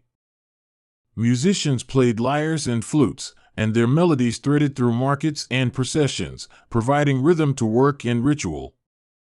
Performances could mark seasons, honor deities, or accompany ceremonies, making sound part of the fabric that bound community together. The built environment embodied a balance between the functional and the representational. Fortifications defended against raids, but public spaces also reflected aesthetic choices meant to broadcast civic identity. Inscriptions and reliefs declared belonging and commemorated achievements, using stone and metal as mediums that outlived spoken memory. The legal customs of commerce included not only contracts but also practices for dispute resolution and for the exchange of promissory documents. Merchants used standardized forms and seals to guarantee authenticity, and the enforcement mechanisms relied heavily on reputation and reciprocal relations. This system created an economy that was lean and adaptable because it minimized the need for heavy-handed enforcement. Education in these cities was oriented toward practical skills necessary for commerce and craft, and as a result literacy had a broad, utilitarian base. Children might learn to read accounts, write labels, and keep inventories as part of their training, and that practical education helped maintain the small-scale bureaucracy that supported maritime trade. The spread of such literacy helped entrench commercial norms across generations.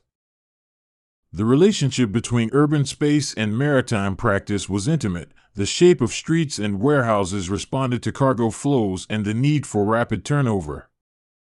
Markets had to be accessible from docks, and craftsmen clustered near sources of raw materials or in neighborhoods attuned to their customers. Urban planning, even in its irregular form, expressed a logic that prioritized economic flow and civic cohesion. Poetry and myth-making persisted in oral forms that circulated among sailors and urbanites, shaping collective memory. Tales about founding heroes or miraculous voyages worked to anchor communities in a shared past even as trade pushed them into new worlds. These narratives were mutable, retold by many voices, and adapted to new circumstances while retaining a thread of continuity. The networks of Phoenician trade created an almost ecological system of commerce where each node supported the others. A disruption in one area, a blocked port or failed harvest, could ripple elsewhere, but the system's redundancy often absorbed shocks. Alternate routes and spare suppliers could be called upon, and the collective memory of navigators offered contingency plans that prevented collapse in many cases. Political life in these cities was a negotiation between wealthy merchant families and civic institutions that tried to manage public goods like ports and defenses. Wealthy merchants wielded influence by financing public works and sponsoring religious festivals, while civic councils sought to regulate trade and maintain fair access to harbors. This give and take produced a civic culture invested in both private profit and public welfare. Even the seasonal rhythms of shipbuilding affected local economies, with winters devoted to repair and summers to voyages. Shipwrights scheduled work to take advantage of calmer weather and to prepare vessels for long journeys, creating a labor cycle that coordinated the lives of craftsmen, suppliers, and sailors. This annual routine gave urban life a temporal architecture that structured everything from festivals to taxation. The cost of producing purple dye deserves a closer look because it reveals an entire subsystem of labor and ecology. Harvesting the murex required an intimate knowledge of tidal zones and mollusk behavior, and the extraction process demanded precise timing and handling. It was labor-intensive and required secure access to coastal resources, which is why the control of shoreline access became a matter of both economic and political contestation. Once extracted, the dye required careful processing to stabilize its color and to fix it on textiles. That ancillary knowledge about mordants and heat management turned dyeing into a scientific practice of sorts, combining observation with methodical experimentation. Over generations, dyers learned to control variables and to produce predictable results that satisfied the elite clients who demanded consistency.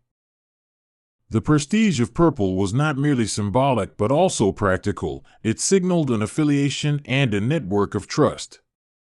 Wearing such color could mean access to a range of social benefits, from easier bargaining to political clout. In a world where signals mattered, color was a durable and visible sign of one's place within complex social hierarchies. Coastal ecology was an asset and a vulnerability. The abundance of fish and shellfish provided food and raw materials, but environmental mismanagement could threaten livelihoods. Deterioration of spawning grounds or overharvesting of sources like the murex would have downstream effects on both craft and economy, and so local practices often included forms of resource stewardship born out of necessity rather than ideology. The aesthetics of Phoenician art balanced narrative and ornamentation, often telling stories through subtle visual forms. Scenes might depict voyages, deities, or daily tasks, embedding civic memory into objects used at home or at sea. This everyday iconography reinforced communal values and allowed individuals to participate in a shared cultural language. Even their funerary architecture reflected technical prowess. Tombs sometimes included complex masonry and symbolic decoration, and their construction required coordination between masons, artisans, and family stakeholders. Such projects were expressions of familial ambition as much as memorials, projecting desired identities into a built form meant to persist. Tyre and Sidon had their own calendars of market periods and fairs that attracted merchants from afar. These temporary concentrations of people turned ports into places of spectacle and exchange, where rarities could be purchased and agreements struck. Fairs played a role in generating cultural osmosis, accelerating the assimilation of foreign styles and goods into local life. Often overlooked is the role of humor and banter in their commercial interactions. Bargaining was not merely transactional, it was theatrical, with jokes and teasing used to gauge seriousness and establish rapport. This lighter side of commerce created social bonds that lubricated harder transactions and gave merchants a way to communicate intentions without formal documentation. Despite their maritime orientation, these cities cultivated gardens and small agricultural plots that offered respite from urban bustle. Gardens provided herbs for cooking and medicine and were spaces where people could encounter cultivated beauty amid the salt and stone. The presence of integrated green spaces in an urban context reveals an attention to quality of life and environmental balance. The Phoenician diaspora's relations with indigenous populations in colonial sites were complex and varied, from cooperative trade partnerships to tense competition for resources. In some contexts, settlers intermarried and blended cultural practices, producing new hybrid identities. In others, competition over land and trade routes heightened tensions that could erupt into conflict or negotiated coexistence. Trade's demand for labor produced classes of people who specialized in handling different aspects of commerce. Some individuals became brokers who mediated deals between distant parties, while others specialized in warehousing or calibration of weights. These occupational niches stabilized urban economies and allowed more efficient use of human capital in a trading environment. As literacy spread in pragmatic forms, bureaucratic practices like inventory lists and shipping manifests became standard. These documents recorded goods, destinations, and transaction terms, and they formed an administrative backbone that allowed maritime trade to scale. Without such paperwork, the complexity of Mediterranean commerce would have been impossible to manage reliably. Cultural exchanges often involved less tangible elements like culinary techniques and bathing customs. Phoenician tastes and practices influenced local expressions of hospitality, and in turn their own habits absorbed local inflections. These small daily exchanges multiplied over time to produce broader cultural convergences that were neither uniform nor predictable. The architecture of domestic spaces varied according to social status, with wealthier families enjoying courtyards and multi-room houses while workers lived in more compact dwellings. Households were centers of production and consumption, with textile work and food preparation shaping daily rhythms. Domestic artifacts revealed gendered work patterns and the social distribution of labor.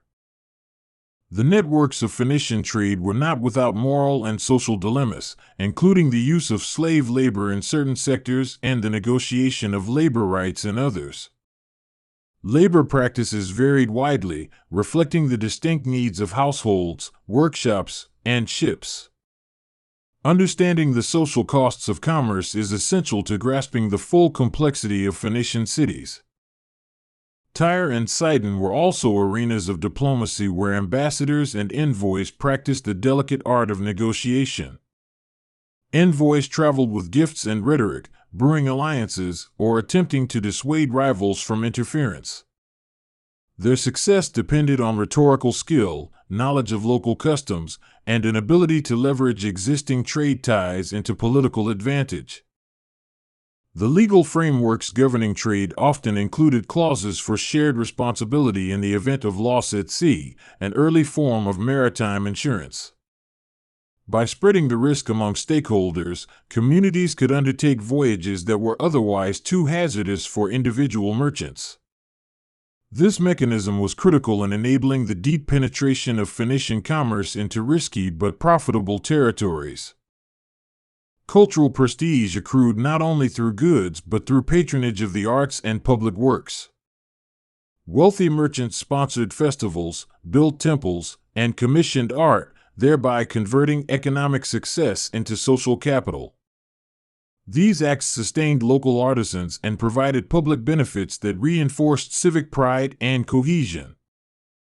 The practice of hospitality, especially to itinerant merchants, was fundamental to commercial success. Inns and guest houses provided spaces for negotiation and rest, and their proprietors often doubled as informal brokers, connecting strangers to networks of trust. Hospitality thus became a commodified virtue that supported the larger trading infrastructure. Their maritime law and custom influenced later legal traditions in the Mediterranean, leaving traces in Roman and Byzantine sources. Principles born in Phoenician trade about salvage rights, contract enforcement, and shared risk were adapted by later legal systems that sought to manage seaborne commerce. The continuity of such principles illustrates how commerce can shape legal imagination across epochs. Local crafts produced goods that fulfilled both utilitarian and symbolic roles, and artisans tailored their work to the changing demands of clientele. Jewelry might serve as a protective amulet as much as a display of wealth, and ceramics could be everyday vessels or ceremonial objects.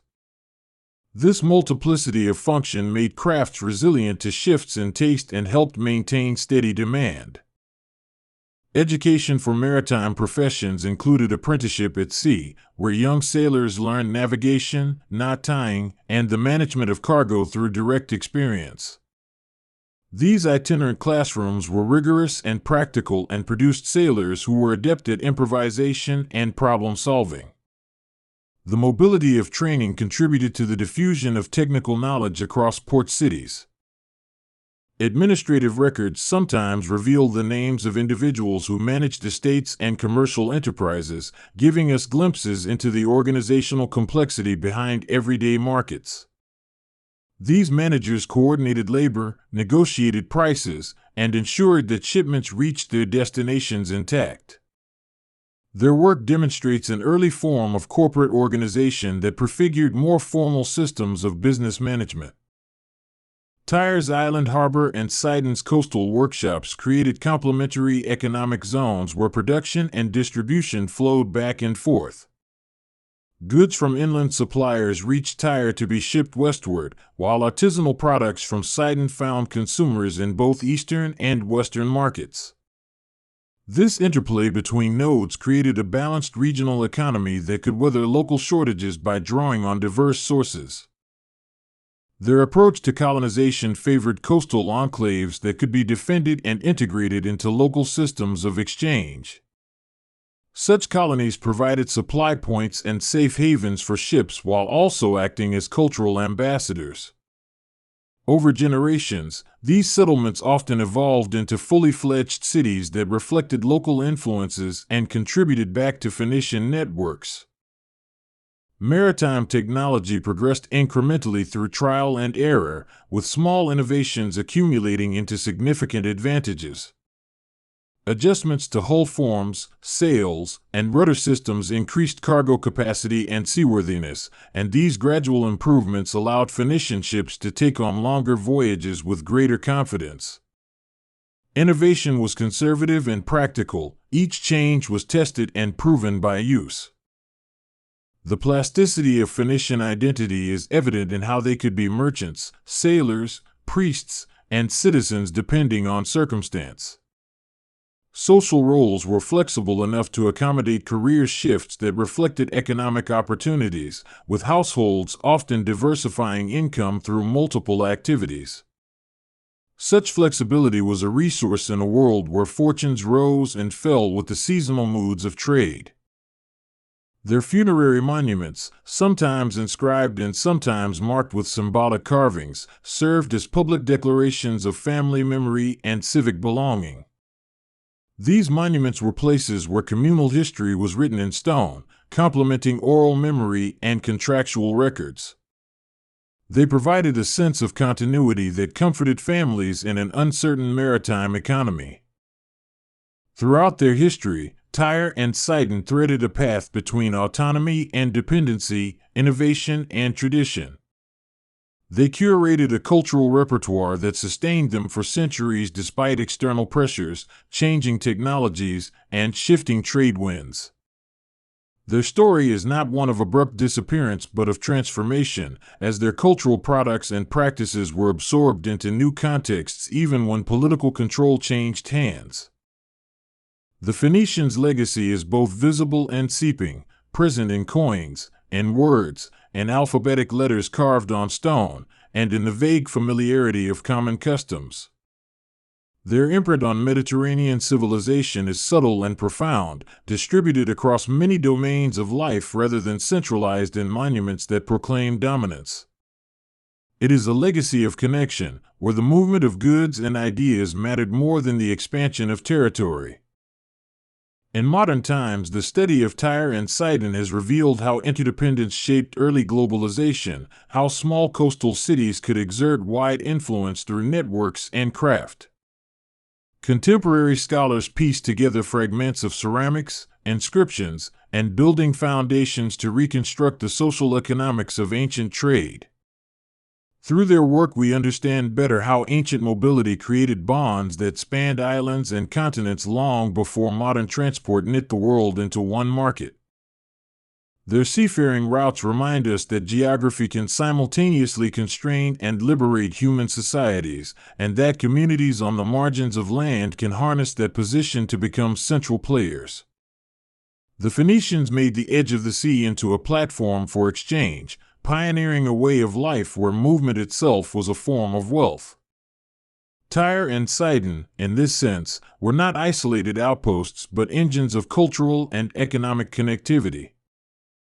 Language remains one of their most enduring gifts. The Phoenician alphabet's diffusion into Greek and other scripts paved the way for alphabets that shaped literature, law, and administration for millennia. This quiet technological revolution, an efficient set of signs for communication, had consequences that outstripped even the most dazzling of purple robes. In the folds of everyday life, the arts thrived, with music and ornamentation entwined with commerce and ritual practice.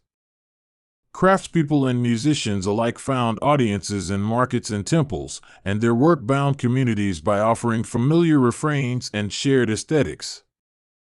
Art in these cities was not an ivory tower pursuit but an integral part of civic identity and daily practice. A modern traveler walking the shoreline where Tyre and Sidon once shone might find ruins and modern towns that bear traces of ancient patterns. The coastline still narrates stories of human ingenuity and adaptation, of waves that brought both ruin and riches. Archaeological layers reveal a palimpsest of habitation and abandonment, of rebuilding and recollection that marks the passage of time on these shores. The story of Phoenician mastery of the sea is not merely a story of ships and trade, but of how human communities can organize themselves to exploit the opportunities that their environment affords. Tyre and Sidon show that economic sophistication and cultural richness often accompany one another, and that trade can produce durable institutions like law, literacy, and religious practice. These cities remind us that mastery over the sea came as much from social intelligence as from technical cunning. The images of purple robes, glittering glass, and cedar-planked ships remain iconic because they distill a larger reality, a people who turned their coastal edge into a world-spanning realm of exchange. Their accomplishments were rooted in relationships, in the willingness to cross boundaries, and in the patient refinement of craft. Their story is an invitation to think about how mobility, ingenuity, and cooperation can generate long-term legacies. Listening to their history is like tracing currents. Sometimes the flow is steady and quiet, other times it surges with conflict and invention. Tyre and Sidon taught their contemporaries and descendants lessons about adaptability, about the benefits of networking, and about the place of material culture in shaping social life. They modeled a way of being where the sea was less a frontier to be conquered and more a medium to be read, respected, and exploited with intelligence. The ancients who lived in these cities did not imagine themselves as cultural beacons so much as pragmatic people seeking livelihoods and meaning along a generous but fickle sea. Their achievements emerged from everyday choices about what to make, how to trade, and whom to trust, and those micro-decisions accumulated across generations to create a civilization with an outsized influence. It is a reminder that grand legacies are often the product of patient, ordinary labor aggregated over time. Today, the study of Tyre and Sidon continues to evolve as archaeologists and historians refine methods and challenge assumptions. New findings illuminate aspects of daily life, trade patterns, and social organization that were previously obscured. Each new shard contributes to a humbling lesson that human history is complex and layered, and that even when cities fall or change, the processes they cultivated can ripple through time. In the end, the tale of Tyre and Sidon is not only about the past, it speaks to present-day questions about connectivity, cultural exchange, and the management of shared resources. Their experiences suggest that networks built on mutual benefit and reputation can outlast coercive power, and that craft and knowledge can travel farther than armies. They left behind a model of maritime civilization that still has echoes in our own globalized world. And so, when you find yourself watching a coastline or standing on a dock, imagine the long arc of propulsive oars and the patient hands that shaped ships, ropes, and sailcloth. Think of the purple stained on delicate robes and the merchant's careful ledgers that track the movement of goods and relationships. In those images you will find Tyre and Sidon, cities of purple and gold whose mastery of the sea made them architects of an interconnected ancient world, leaving us with stories and artifacts that continue to speak across the tides. The sea was not empty to the Phoenicians. It was a place full of promise and language, a kind of endless marketplace where currents and winds spoke in gestures they had learned to read. They were born of narrow coves and sun-baked stones, of cities stacked along the eastern edge of the Mediterranean where the land met the water with a complicated, intimate border. From those harbors they stepped outward, not because they wished to escape the world they knew, but because their economy, their religion, and their imagination demanded movement. Every voyage was an argument with distance that the Phoenicians kept winning through craft, cunning, and stubborn curiosity. Tyre, Sidon, and Byblos were not merely names on a map but living engines of a mercantile civilization, each city a node in a network that moved goods, people, and ideas across seas and along shores. Their streets smelled of resin and fish, their workshops rang with the hammering of metal and the hiss of furnaces, and their harbors were layered with the voices of sailors making last bargains before departure. The layout of these cities reflected their priorities. Warehouses and shipyards claimed the waterfront, sanctuaries stood aside like watchful ancestors, and marketplace spaces pulsed with exchange. From these dense places the Phoenicians launched their greatest ambition, to link the Mediterranean into a single economic organism. Shipbuilding was the beating heart of that ambition, and it matured into an art that matched their talent for trade. They stitched planks together with rope, drove nails and pegs in ways that made hulls flexible and forgiving, and understood the balance between cargo capacity and speed. Their vessels ranged from sleek lightships used for scouting and communication to heavily laden merchantmen designed to carry cedar beams, tin, glass, and jars of precious purple. Each boat kept its own language of lines and curves, and every sailor learned to read the sound of a hull cutting the Mediterranean as if it were a familiar voice. Navigation was at once practical and poetic for the Phoenicians.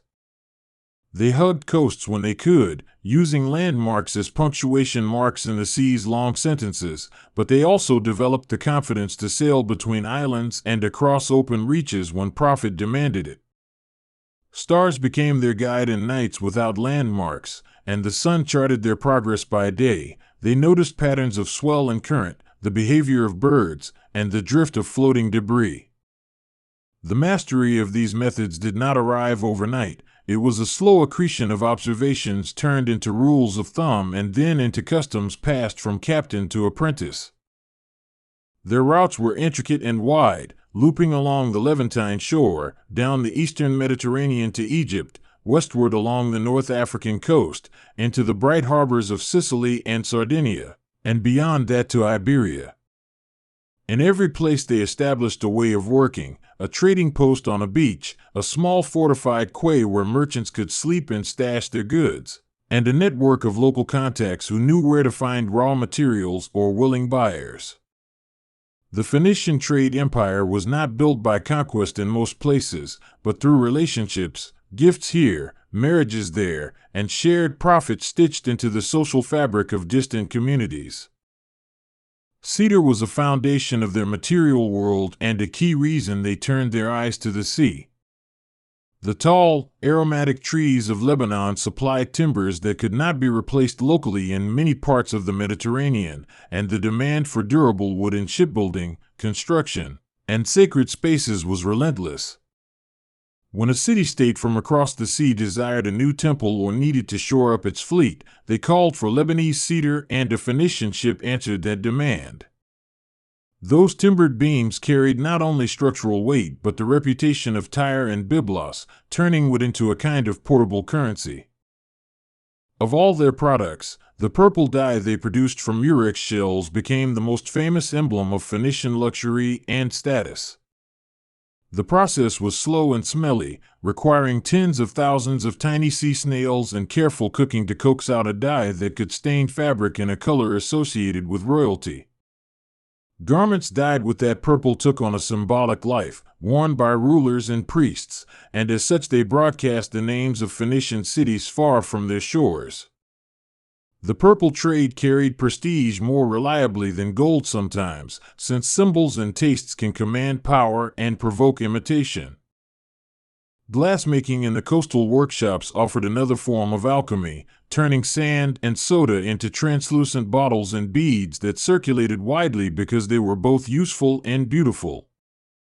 The Phoenicians pushed techniques that refined the clarity of glass and developed forms suited to transport oil, wine, and perfumes.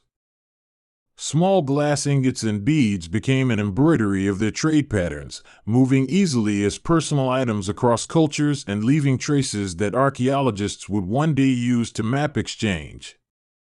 What was remarkable about Phoenician craft was how art and commerce folded into one another. A beautifully made jar was both an object of desire and a unit in a large economic exchange.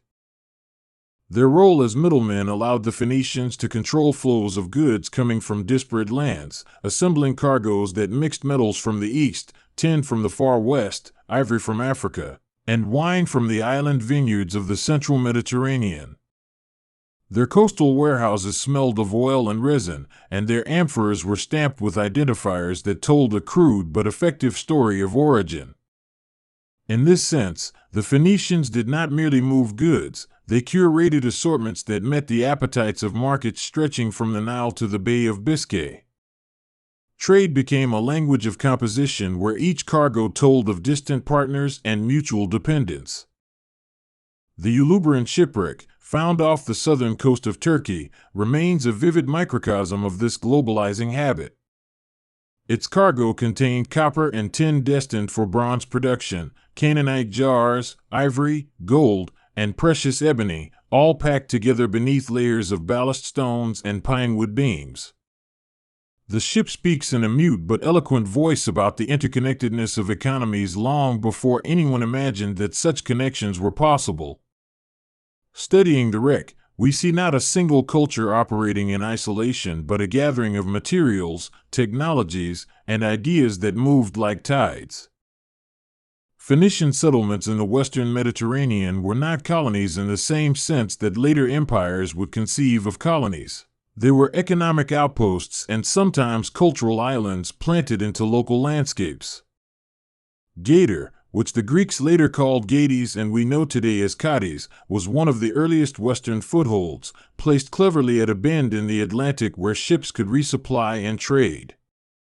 Sardinia and Sicily hosted numerous sites where Phoenician merchants mingled with indigenous peoples, exchanging goods and absorbing customs.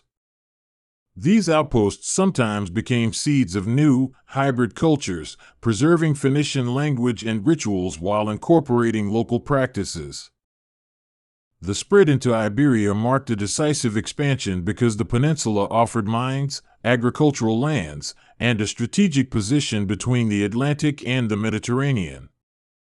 Tin and silver were particularly valuable. Tin was necessary to make bronze, and silver provided a medium of durable wealth. The Phoenicians established contacts with local elites and miners, and the exchange often involved intermarriage and the formation of new social hierarchies.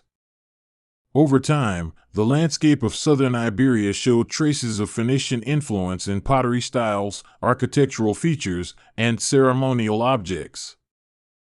As they moved west, Phoenician navigators learned to read an altogether different grammar of sea and shore. Atlantic swells had a different voice, weather changed in new ways, and coastal promontories demanded different approaches to anchorage and resupply. The sailors adapted with the same ingenuity they showed in the eastern seas, adjusting hull designs, timing voyages with seasonal windows, and building local networks of provisioning points. That ability to adapt their maritime technology and logistics to new conditions was a principal advantage in a world where victory often depended on the logistics of movement rather than sheer force. The Phoenicians were always more traders than conquerors, and their political strategy leaned toward flexible relationships rather than heavy-handed domination. Some cities, like Carthage, evolved differently as circumstances propelled them into empire building, but many Phoenician settlements preferred influence to territorial conquest. They engineered dependencies through credit, exclusive trade partnerships, and cultural prestige, effectively binding others to them with goods, ideas, and social ties. In this way, Phoenician power was often diffuse but deeply embedded in the economic lives of many Mediterranean peoples. Carthage, while rooted in Phoenician culture, transformed into a separate center that would one day rival Rome. Founded by settlers who crossed the sea from the Levant, it grew into a metropolitan power by controlling trade routes and establishing an extensive network of satellite settlements. Its rise demonstrated the adaptability of Phoenician institutions when planted in different soil and encouraged by local resources, turning mercantile skill into territorial power. The Punic world that radiated from Carthage borrowed the skills of its Levantine forebears but applied them in a model that emphasized naval strength and strategic colonization. Religion and ritual also traveled with the Phoenicians, not as burdensome dogmas but as portable languages of meaning. Temples to gods like Melkart, Astarte, and Baal appeared in far-off harbors where local elites sponsored shrines to forge ties with Phoenician merchants. Ritual gifts and shared cult practices smoothed relations and created informal networks of trust, where religious festivals could double as opportunities for contract making. Religion, in this sense, was another form of soft power and a component of the cultural currency the Phoenicians exported with their wares. The Phoenician alphabet was perhaps their most enduring export and also their most revolutionary contribution to the world. They simplified writing to a set of consonants that could be learned more quickly than complex pictographic systems, and this economy of symbols made literacy more portable and practical for commercial use. Merchants stamped jars, recorded inventories, and negotiated terms in a script that could cross cultural boundaries with surprising ease. The Greek alphabet was born of Phoenician influence, and through that chain the Phoenician system seeded the alphabets that would later structure European thought. Language shaped trade and thought in ways that extend beyond mere record-keeping. The letters traced on clay or wax tablets were a technology for memory and accountability, and they created a shared set of reference that bound merchants together when they were hundreds of miles from home. Contracts executed in Phoenician script could be enforced by reputation, by local elites sympathetic to merchant interests, and by ritual oaths sworn in the names of common gods. That web of expectation made it possible to trust transactions across distances that would otherwise have seemed forbidding. Sailors themselves belonged to a culture of apprenticeship and oral tradition. Captains were repositories of stories, maps, star charts, and port knowledge, and they guarded this information because their livelihoods depended on it. The same captain might be able to recall the best cove for landing near Tartessos or the particular merchants in a Cretan harbor who sold the most honest weights. Those remembered details were traded as currency among sailors and gradually collected into collective wisdom that allowed future voyages to be imagined with greater certainty. Daily life aboard a Phoenician ship was regulated by labor that required both brute strength and subtle coordination. Sailors climbed masts, braided ropes, worked capstans to bring heavy anchors aboard, and spent hours tending to the holds so that cargo did not shift with a rolling sea. Nights were passed under stars, with gusts of wind whispering threats and promises at once, and days were occupied by the unglamorous chores of maintenance. These labor routines fostered cohesion and a rhythm to the voyage that turned crews into dependable teams capable of long, risky passages. Markets in Phoenician cities were scenes of cosmopolitan bustle where foreign currency, tongues, and tastes met in a tempered chaos. Buyers from the hinterlands moved among stalls piled with imported luxuries and local products, haggling over metals, textiles, and seasonings. The marketplaces were also spaces where information changed hands. A rumor of a mine yielding silver in Iberia might be traded for news of a new dyestuff located in the Aegean. Such exchanges made markets centers of both material and informational flow, sustaining a cycle of opportunity and speculation. Phoenician merchants became adept at creating predictable rhythms in trade, timing seasons to harvest cycles and regional fairs. They understood when vineyards yielded wine, when certain fish migrated, and when distant markets were flush with disposable silver. This temporal intelligence enabled them to position goods at the highest possible value and to plan fleets to align with market demand. Time was thus as valuable as any commodity, and the ability to orchestrate it on a Mediterranean scale was a mark of their sophistication. The legal frameworks that supported long-distance commerce were embryonic but functional, involving contracts, guarantors, and reputational networks that stood in for more formal institutions. A merchant's honor and the testimony of trusted witnesses often sufficed to enforce obligations where a distant law court could not. Temples sometimes played a legal role, as sacred oaths administered by priests added moral weight to commercial promises.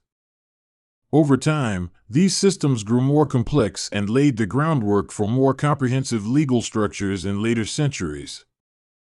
Phoenician art reflected the cosmopolitan character of their world, absorbing styles from Egypt, Mesopotamia, Greece, and local cultures while producing a recognizable aesthetic.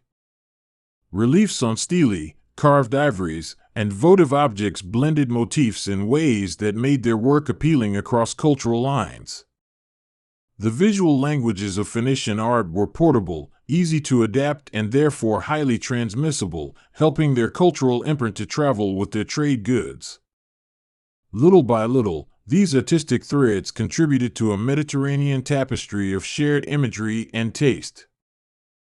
The merchants did not operate as isolated agents of profit, but often as participants in kinship networks that stretched across distances. Family connections, marriage ties, and generational knowledge created bonds of trust that served as informal guarantees for business dealings. These personal relationships were crucial for establishing credit, securing partnerships, and ensuring continuity across generations of traders. The social fabric of Phoenician trade was woven from bloodlines as much as from contracts, and this kinship-based trust made it easier to sustain operations in uncertain environments. Wealth accumulation among Phoenician elites took the form of both portable goods and durable investments in land and structures. Merchants reinvested profits into larger ships, into warehouses, and into sponsorship of temples or public works that would secure them status and influence at home. Patronage of craftsmen and religious institutions consolidated social standing while also underwriting the infrastructure of trade. This circular relationship between private profit and public presence helped stabilize their city-states and promote the continuity of maritime enterprise. The Phoenicians never completely controlled the seas as an imperial navy would, but their fleets enforced a kind of private order that made commerce feasible. Their presence across the Mediterranean created pockets of regularity and security, where pirates were discouraged by the knowledge of coordinated resistance or by the willingness of merchant cities to arm convoys. They invested in the protection of trade lanes not merely for altruistic reasons but because safety translated directly into predictable profit. Over time, this approach carved out a semi-stable environment for long-distance exchange. The relationship between Phoenicians and Greeks was one of intense mutual influence and rivalry, where trade entwined with cultural mimicry and eventual political competition. Greeks adopted the Phoenician alphabet, But they also rewrote myths and refashioned gods, turning Melkart into Heracles and reinterpreting Phoenician craftsmen and traders in their own literary frames. At the same time, competition for markets and colonies sometimes turned contentious as Greek city-states expanded westward. These interactions were dynamic and at times uneasy, producing a complex history of borrowing and friction. Phoenician merchants moved in tandem with empires they sometimes served and sometimes resisted. Assyrian and later Babylonian hegemony over the Levant affected their autonomy but also opened new markets and reduced risks in some respects. Tribute payments and political arrangements could complicate trade but also ensured a degree of protection under imperial umbrellas. In their long history, Phoenician cities demonstrated an ability to negotiate powerfully ambiguous positions, neither fully independent nor simply subservient, but often skillful in extracting advantages from both openness and constraint. The archaeological record of Phoenician expansion is a palimpsest of amphor sherds, fragments of boats, house foundations, and inscriptions that together sketch an outline of their reach. Excavations reveal distinct strata where imported goods sit alongside local wares, signaling episodes of intense exchange. Every excavation is a conversation with the past, and each shard or stela gives voice to the rhythms of daily life, trade practices, and the presence of foreign craftsmen. Archaeologists have gradually turned these delicate artifacts into robust narratives about how far the Phoenicians sailed and what they carried with them. Amphorae tell stories in their shape and in their stamps, which often served as trademarks identifying producers, merchants, or city origins. The distribution of particular amphora types can signal trade networks and preferences, and the varying contents carried in them, wine, oil, garum, reveal tastes and production patterns. Maritime archaeologists have learned to read these containers much like chapter titles in a long, transoceanic book, and the patterns they reveal help reconstruct economic linkages. Through amphorae, we can retrace the steps of a trade route one cargo at a time. The human cost of maritime life was real and sometimes severe. Boats capsized, storms took crews, and piracy was always a hazard. Yet despite these risks, the incentives for profit and prestige were enough to draw men and women into the profession. There were also mechanisms of social insurance. Shares of cargo could be divided to spread risk, and partners could absorb losses through communal bonds. In the face of a precarious livelihood, the Phoenicians demonstrated resilience by institutionalizing risk management early in their economic history. Metallurgy formed a central backbone of their trade, since bronze and later iron were essential for tools, weapons, and ornament. They coordinated flows of copper and tin, since bronze requires both, and they often acted as intermediaries linking mines with artisans and consumers. The exchange of metals was not merely industrial but symbolic, as the gleam of metal suggested technological prowess and social value. Through metal, the Phoenicians tied together disparate regions that mined, smelted, and crafted into a single chain of manufacture and consumption. Phoenician traders also engaged in the exchange of ideas about technology itself, spreading techniques for shipbuilding, pottery production, and dyeing processes across the regions they touched. Craftsmen traveled with their tools, sometimes establishing workshops in foreign cities and seeding local industries with new skills. Technology transfer accelerated economic development in recipient communities and reinforced the Phoenicians' reputation as indispensable partners in production. Thus, their influence extended beyond anything they carried in cargo holds to the knowledge that transformed economies. Their patterns of colonization were pragmatic and often reversible. A successful outpost might thrive and grow into a permanent settlement, while less viable sites were abandoned when conditions changed. Locations chosen for sustaining trade had to offer fresh water, safe anchorage, and proximity to sources of desired goods or to overland routes. It was not an empire of conquest, but an empire of points of exchange, a web whose strength came from the number and distribution of its nodes. This flexible approach allowed Phoenician influence to persist even when political fortunes shifted. Over generations, the Phoenicians absorbed influences from the peoples with whom they traded and sometimes assumed local governance structures to better fit regional realities. They learned to speak many tongues, to honor local sensibilities when necessary, and to engage in diplomacy as well as commerce. This adaptability was an asset, enabling them to create blended communities where foreign rites and languages coexisted. Such hybrid zones were the laboratories of cultural exchange, producing innovations in art, law, and daily habits. The image of the Phoenician as a cosmopolitan broker helps explain how their culture spread without overwhelming the governance structures of indigenous peoples. They often operated through power, a steady flow of desirable products and cultural prestige that made local leaders see value in cooperation. This persuading capacity was more subtle than territorial conquest and proved durable precisely because it did not require permanent military occupation. The Phoenicians' persuasive commerce was a gentle but persistent form of empire that shaped preferences and practices across the Mediterranean. In ports far from the Levant, local elites sometimes adopted Phoenician pottery, clothing styles, and even religious motifs to broadcast their access to cosmopolitan networks. Displaying a Phoenician cup or adorning a shrine with imported idols signaled a connection to an expansive trade web and provided social capital. Local elites thus used Phoenician goods as instruments of status and integration, and in doing so they helped disseminate Phoenician cultural markers. This reciprocal relationship reinforced trade while transforming local identities in small but significant ways. The geology of regions like southern Spain or the British Isles shaped the trajectories of Phoenician voyages because they sought specific raw materials that could not be found at home.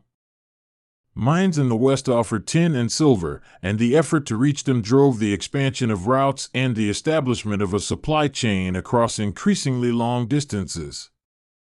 As expeditions pushed further, they encountered new peoples who in turn offered unfamiliar goods and demanded different types of European and Asian products.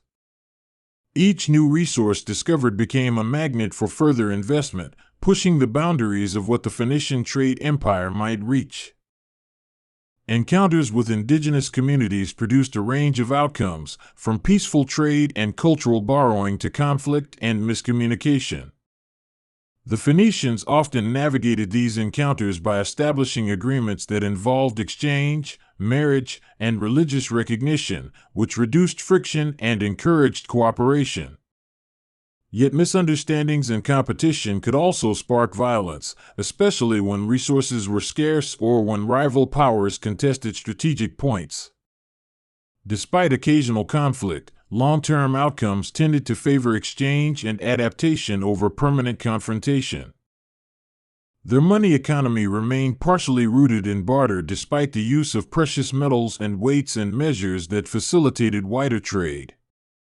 In many cases, goods themselves served as stores of value, and commodities like metal ingots or luxury textiles functioned as de facto currency when coinage was not yet standardized. The adaptation to coinage in later centuries changed the texture of Phoenician commerce, but long before that shift, mechanisms of equivalence, ratios by weight, and established exchange rates allowed markets to operate at scale. The flexibility in valuation helped them move goods efficiently across regions with different economic practices. Cultural exchange through marriage and settlement created diasporic communities who spoke the language of trade fluently and acted as bridges between worlds. These diasporas were integral to the flow of information and goods, offering hospitality to merchants and helping to maintain contact with home ports. They established sacred spaces and social institutions that preserved a sense of identity while opening a channel for assimilation. The result was a maritime diaspora that combined solidarity with pragmatism, capable of both preserving tradition and embracing local innovations. Scholars today interpret the Phoenicians as less a monolithic race than a constellation of city-states linked by language, religion, and shared commercial priorities. Each city had its own politics, and local rivalries occasionally flared into wider conflicts, yet the economic interests often encouraged cooperation across those divides. The story of Phoenician expansion is therefore not a single narrative but a composite of local strategies aligned by the centrifugal force of trade. This diversity within unity made the Phoenician presence adaptable to changing circumstances across centuries. Their maritime prowess relied heavily on the knowledge of seasonal winds and currents, which sailors learned to anticipate and use to their advantage. This meteorological literacy was crucial for voyages to places like Cyprus and the Aegean, where timing could make the difference between a safe passage and a disaster. Crews planned their voyages around predictable windows, and this kind of predictive planning turned meteorological knowledge into tactical advantage. Their practical wisdom about climate and sea patterns was a major factor in their consistent success. Phoenician influence persisted even in places where their physical presence diminished because long-distance cultural ties are often sticky over time. Pots, jewelry, and scripts continued to circulate and to be imitated long after direct trade slowed, leaving a signature that subsequent generations could interpret. Even when political circumstances interrupted direct contact, the habit of exchange created by Phoenicians had often already reshaped local economies. In many regions, the patterns they set in motion proved durable, yielding waves of adaptation that lasted centuries. The Mediterranean itself changed during the course of Phoenician expansion, as new powers rose and climate fluctuations altered resources and routes. The sea was a dynamic environment, and a savvy maritime culture had to remain responsive to those changes. The rise of Greek colonization, the expansion of Persian influence, and eventual Roman hegemony all altered the map of commerce and charity in ways that the Phoenicians negotiated unevenly. Yet their core capacities, shipbuilding, navigation, and mercantile networks, remained assets they could deploy in shifting circumstances. Their legacy includes a subtle reshaping of economic geography, as ports that began as modest trading stations grew into thriving urban centers. Cities such as Carthage developed deep harbors and intricate urban plans that reflected long histories of mercantile success. The infrastructure of these ports, from warehouses to lighthouses, bears witness to the organizational skill required to maintain a long-distance trade system. These material legacies allowed later empires to inherit functional maritime networks and adapt them for their own purposes. Phoenician traders were not uniform in their moral outlook. Some exploited opportunities in ways that harmed local economies, while others invested in long-term partnerships that benefited both sides. Profit motives could lead to extraction, yet reciprocity and mutual gain were also embedded in their practices when it made economic sense. The ethical landscape of trade was complex because it reflected a mixture of personal interest, civic reputation, and the need for sustainable ties. Over time, communities learned that cooperation often yielded more predictable returns than short-sighted exploitation. Education in Phoenician society prioritized the skills necessary for commerce, teaching arithmetic, navigation, and the alphabet to those who would manage trade. Apprenticeships transmitted practical skills from master craftsmen and captains to younger generations, making knowledge portable in a manner similar to their goods. This kind of vocational education cultivated a pragmatic intelligence that was both technical and social, equipping individuals to operate across cultural divides. The result was a professional class whose expertise became an export in itself. Phoenician women participated in commercial life in various ways, from managing household economies to engaging in local trade and craft production. While broader social norms often limited formal power for women, archaeological finds suggest they could hold significant economic influence. particularly in artisan workshops and family-run enterprises. In some diasporic communities, women also served as cultural anchors, preserving language and ritual practices across generations. Their roles were therefore vital to the continuity of Phoenician culture in foreign lands. The music and storytelling of Phoenician sailors kept morale and memory alive during long passages, with ballads that recounted past voyages, dangerous encounters, and miraculous arrivals. These oral narratives created a shared sense of identity among crews and communities, linking isolated outposts with the mother cities by common lore.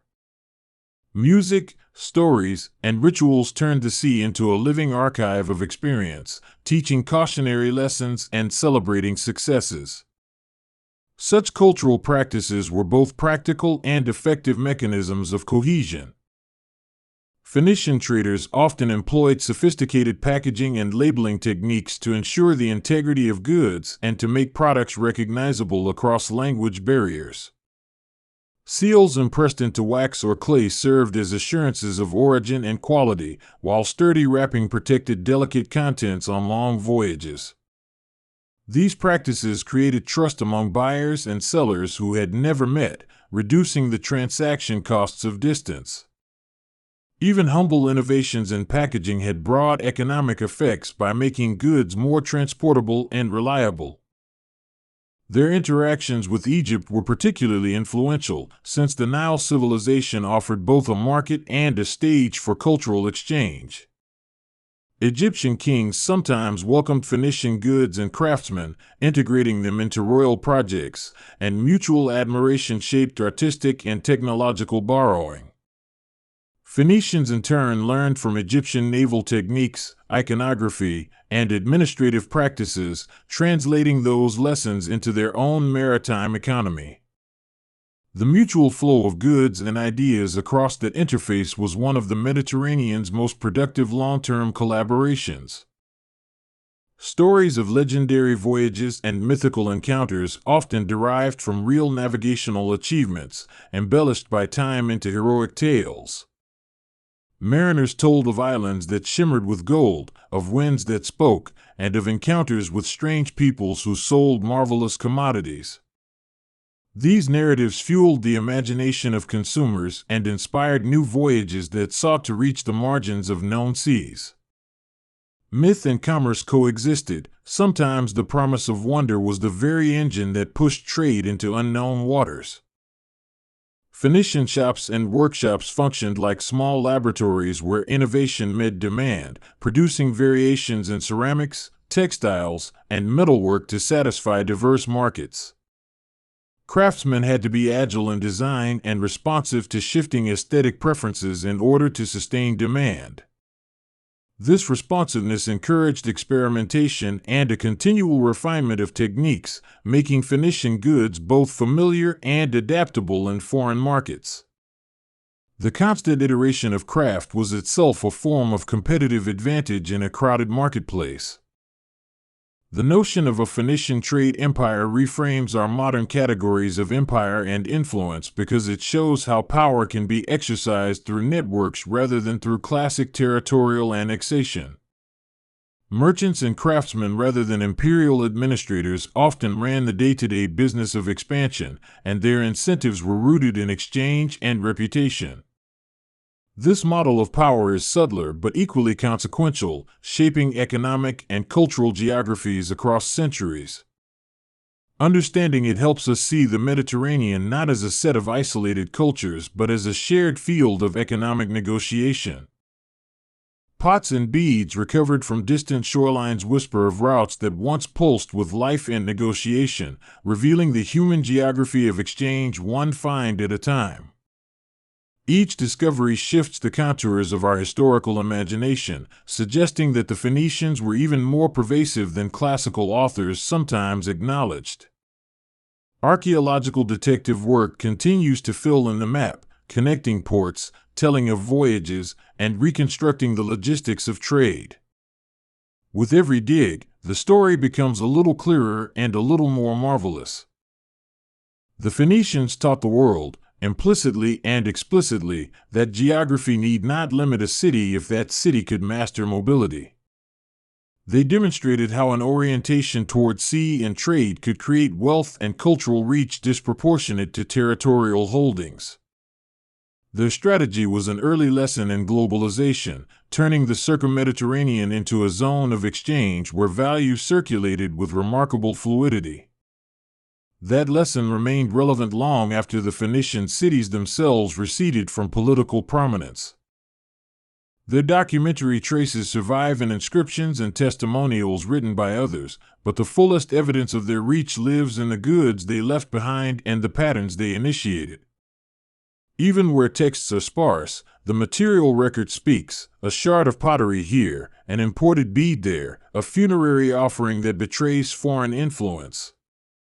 Those physical traces let us reconstruct the networks that once spanned the sea and let us imagine the conversations that accompanied every exchange.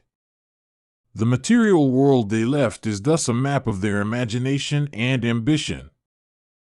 In later centuries, Greek and Roman writers sometimes dismissed the Phoenicians as mere merchants, glossing over the sophistication of their networks and the cultural significance of their contributions. Yet beneath those dismissals one can discern grudging respect for the Phoenicians' practical knowledge, the way they read the sea, organized supply lines, and fashioned an alphabet that would change the course of literary history. Their critics often missed the subtlety of their power, which operated less by force than by the steady, persuasive motion of commerce. Modern scholarship keeps uncovering the complexity that ancient descriptions reduced. Even as power shifted and empires rose and fell, the imprint of Phoenician logistics and practices influenced successor states who adapted their methods to new political realities. Romans, for example, appropriated harbor structures, trading practices, and navigational knowledge while layering on their own administrative systems. This cumulative process shows how practical knowledge persists across political transitions, turning material and technological routines into enduring institutions. Phoenician maritime ingenuity thus entered the toolkit of Mediterranean governance for centuries to come. Education in maritime skills and business acumen had an intergenerational quality. Sons and daughters of merchants often continued in the family trade, bringing accumulated wisdom to new markets. This continuity created stable conduits of knowledge and maintained the institutional memory necessary for long-distance operations. Families that had sailed for generations carried with them charts, contracts, and networks that functioned like libraries of practice. Continuity of skill was therefore a pillar of Phoenician economic life. The relationship between local production and imported luxury goods complicated social hierarchies in many regions, allowing some local elites to claim higher status by participating in international exchange. A rural chieftain with access to Phoenician silver or a foreign dye could display that access as evidence of elevated social standing. Such interactions reshaped local hierarchies by aligning wealth with cosmopolitan connections, producing new forms of prestige tied to global trade. This recalibration of status is one more way that Phoenician trade reconfigured social landscapes. Historical reflection on Phoenician expansion reveals deep continuities in human economic behavior. Incentives produce networks, networks create dependencies, and those dependencies reshape political and cultural arrangements. The Phoenicians offer a clear example of how entrepreneurial energy can translate into durable influence across large spaces without requiring a conquering army. Their success demonstrates that organized exchange can be as transformative as conquest, producing a lattice of obligations and affinities that endures across generations. As archaeologists and historians continue to investigate harbor towns and shipwrecks, new layers of the Phoenician story emerge, showing their reach into regions once thought peripheral.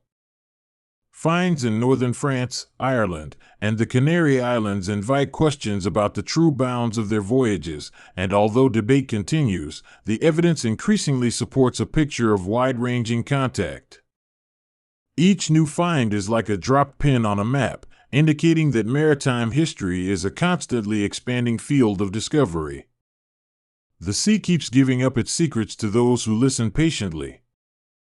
The cognitive map that Phoenicians carried in their heads combined practical itineraries with stories and rituals that made the world legible and manageable. They learned to think of distance in terms of days at sea, of ports as nodes in a network, and of scarcity and surplus as the levers of profit. This way of understanding space allowed them to make decisions that seemed bold to contemporaries who conceived of power as territorial. The Phoenicians' maritime cognition thus stands as an early mode of logistical thinking that prefigured modern commercial networks. Their boats, once scattered across the waves, have long since vanished, but the patterns they drew on the sea remain visible in the distribution of goods and the persistence of certain port cities. Harbors that once glistened with Phoenician jars evolved into medieval and modern centers because the logic of commerce often follows the same geography. Trade begets infrastructure, and infrastructure begets continuity. The Phoenicians began an infrastructural logic that rippled down through millennia. The physical world still bears the marks of their itinerant industry. Cultural transmission often occurred subtly, through imitation and adaptation rather than coercion. Local artisans borrowed Phoenician motifs and techniques when they found them attractive or profitable, and over time those borrowings were reworked into local traditions. This cultural osmosis spread languages, designs, and ritual forms widely, leaving a legacy of hybridity across the Mediterranean. The Phoenicians thus acted as catalysts for cultural change as much as they were carriers of specific styles. Storytellers in ports and bazaars recounted tales of Phoenician captains who navigated by stars and made bargains with kings, and these narratives helped form a popular image of the sailor as a liminal figure who moved between worlds. That image persisted in literature and folklore, coloring later perceptions of maritime traders as both cunning and cosmopolitan.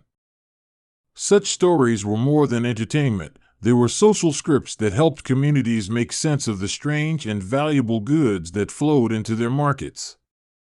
Through narrative, the Phoenicians became archetypes of maritime ingenuity. In the later classical period and beyond, the Phoenicians' direct political influence waned, but their commercial habits had already altered the institutional structures of trade across the Mediterranean. The systems of weights and measures, the emphasis on maritime law, and the network logic of ports all bore the imprint of long-standing Phoenician practice. Successor civilizations could build on that groundwork, adapting it to new political realities while preserving key principles of organization. The Phoenician legacy thus endured in the structural features of Mediterranean commerce.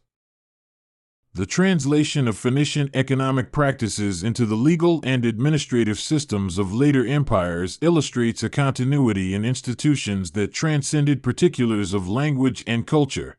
Roman law and administrative practice, for instance, incorporated maritime customs and commercial techniques that had matured in Phoenician contexts.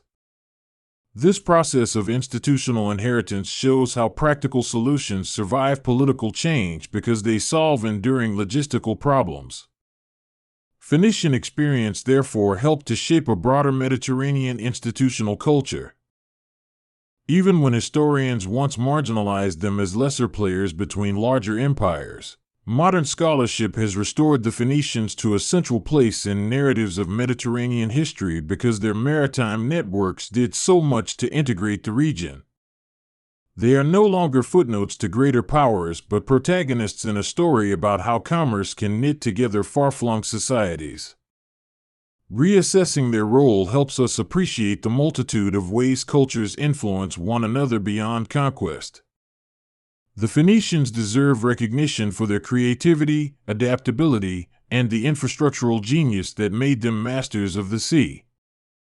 They mastered port logistics by developing quays, warehouses, and cataloging systems that made loading and unloading efficient and secure, turning harbors into well-run nodes that anticipated modern port management. Workers moved goods with a practiced choreography, and administrators kept records that made financial planning possible. This level of organization reduced delays and losses, making trade more profitable and enabling the scale of operations that characterized Phoenician commerce. Their systematization of port work contributed significantly to the durability of their trade empire. Local artisans often found new markets through Phoenician contacts, exporting specialized products and thus integrating local economies into wider circuits of exchange. Craftspeople in Sardinia or Iberia who mastered techniques prized by foreign markets could transform their community's economic prospects.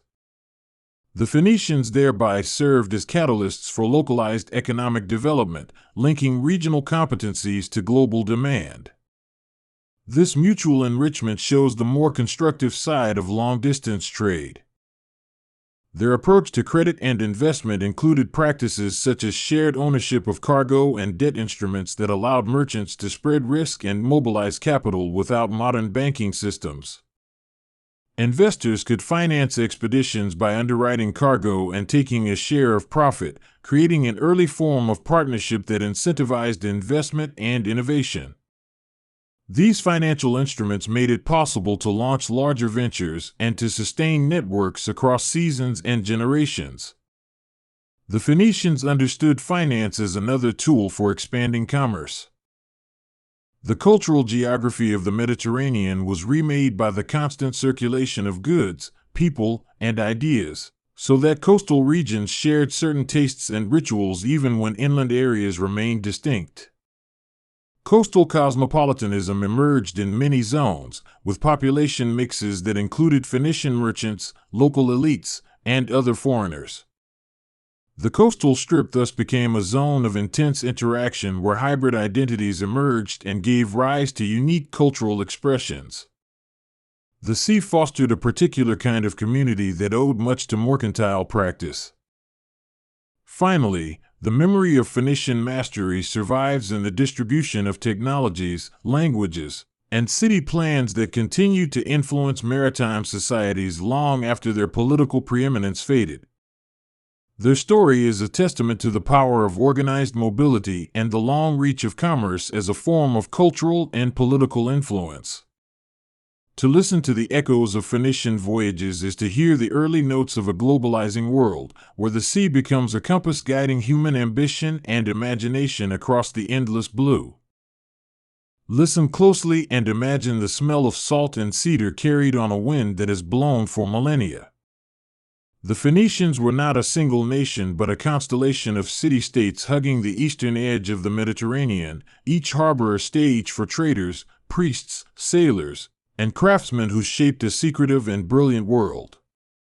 Their cities, Byblos, Tyre, Sidon, had names that tasted of resin and bronze, and their ships traced the coastline like calligraphy on water. In the stories that follow, we will move from temple shadows into workshops, from ship decks into starry nights, and from the carved stones of tombs into the quiet workrooms where letters first found breath. To understand their gods is to understand how they read the world. Phoenician religion was not a tidy pantheon like those we name from Greece and Rome. It was a living network of local deities, patron spirits, and powerful cults that bound community to commerce and sea to soil. Each city tended its own powerful figures, but threads linked them, a shared language of reverence where Melkart walked alongside Baal, where Astarte watched over sailors and lovers alike. These deities were not abstract, they were active forces in daily life. Offerings, vows, and rituals followed the rhythms of trade and harvest, and gods were called to witness contracts, bless voyages, and sometimes demand terrible prices. Melkart of Tyre was the city's anchor and its wandering shadow, a god whose name means king of the city and whose identity was layered with myths of death and rebirth. He was a protector of sailors and a figure of royal power, often compared by outsiders to Hercules because of shared themes of strength and conquest. When a ship left Tyre, a piece of Melkart traveled with it, whether in the form of a small shrine, a whispered vow, or a carved token kept near the rudder. The gods' cult tied religious devotion to the fortunes of trade, so that winning a market or losing a cargo could be read as divine approval or warning. Astarte was both distant and intimate, a goddess of fertility, war, and the sea's moods, whose worship swept through households and harbors. She took on different faces across the cities, sometimes fierce and martial, sometimes tender and protective, the kind of deity people petitioned for childbirth, safe returns, and success in bargaining. Her imagery, often a powerful woman with symbols of life and authority, appeared on stelae and amulets, threaded into jewelry that crossed oceans to appear in foreign markets. In that jewelry lay a quiet message. Faith was portable, like trade goods, and belief followed merchants as stubbornly as incense followed temples. Baal, whose name simply means Lord, was not one single thing but a recurring title for local storm and fertility gods, figures who presided over rain, seasons, and the prosperity of fields. In a landscape where water could decide survival, these Baalim were invoked with intensity and care, their altars a measure of a city's heartbeat. The priests who tended them were guardians of arcane knowledge, knowing which rites to perform before a voyage or a harvest, how to read ominous signs in the wind, and when to seek the gods' favor with costly offerings. Their authority extended beyond religious matters into civic life, for divine sanction legitimized treaties and trade agreements among rival ports. The temple was a crossroads where commerce and cult met. In a Phoenician city, a temple did not stand apart from daily life. It was a hub where merchants sought omens, artisans dedicated first pieces of work, and sailors made contracts under the watchful eyes of carved stone guardians. Offerings could take many forms, from small figurines and inscribed stelae to expensive dedications of metalwork and garments dyed in purple. These spaces were also repositories of knowledge, where scribes and priests copied inscriptions, preserved genealogies of merchant families, and kept lists of debts that tied far-flung communities together. Their scripts carried a different kind of divinity, a practical reverence for the sound of things and the means to record them. The Phoenician alphabet was lean and purposeful, a set of characters meant to be written quickly on pottery sherds, papyrus, and wax tablets. What seems so simple today was revolutionary then. They stripped writing to its essentials, focusing on consonant sounds that could be combined to render the names of people, places, and goods. In doing so, they opened writing to new classes of people, merchants, ship captains, and traders, who needed a fast, reliable way to record contracts and communicate across distances. If the gods anchored the city's inner life, the alphabet floated outward like a signal in the night. Through commerce and colonization, the Phoenician script traveled alongside pottery and wine amphorae, landing on foreign shores and, over generations, seeding alphabets that would be adapted by Greeks, then Romans, then the many tongues of Europe and the Near East. This quiet diffusion changed the world more profoundly than many armies. Knowledge became transmissible in a simpler form, literacy became more practical, and cultural exchange gained a tool for continuity. The story of the alphabet is therefore a story about doorways, how a few marks can open access to law, poetry, and memory across seas and centuries. Consider Cadmus, the mythic figure whose journey from the Levant to Greece tells the story twice over, a tale of a prince who brought letters and a myth that explains cultural contact. Classical Greeks told of Cadmus introducing Phoenician letters to their world, transforming the way stories and laws could be recorded. Whether Cadmus lived or not matters less than the certainty that Greek literacy owes a great debt to Phoenician models, and that this transfer accelerated the creation of Western written traditions. The myth serves as memory in story form, a way to acknowledge and distance the origin of an innovation while preserving its importance. Inscriptions give us the clearest traces of the Phoenicians speaking across time.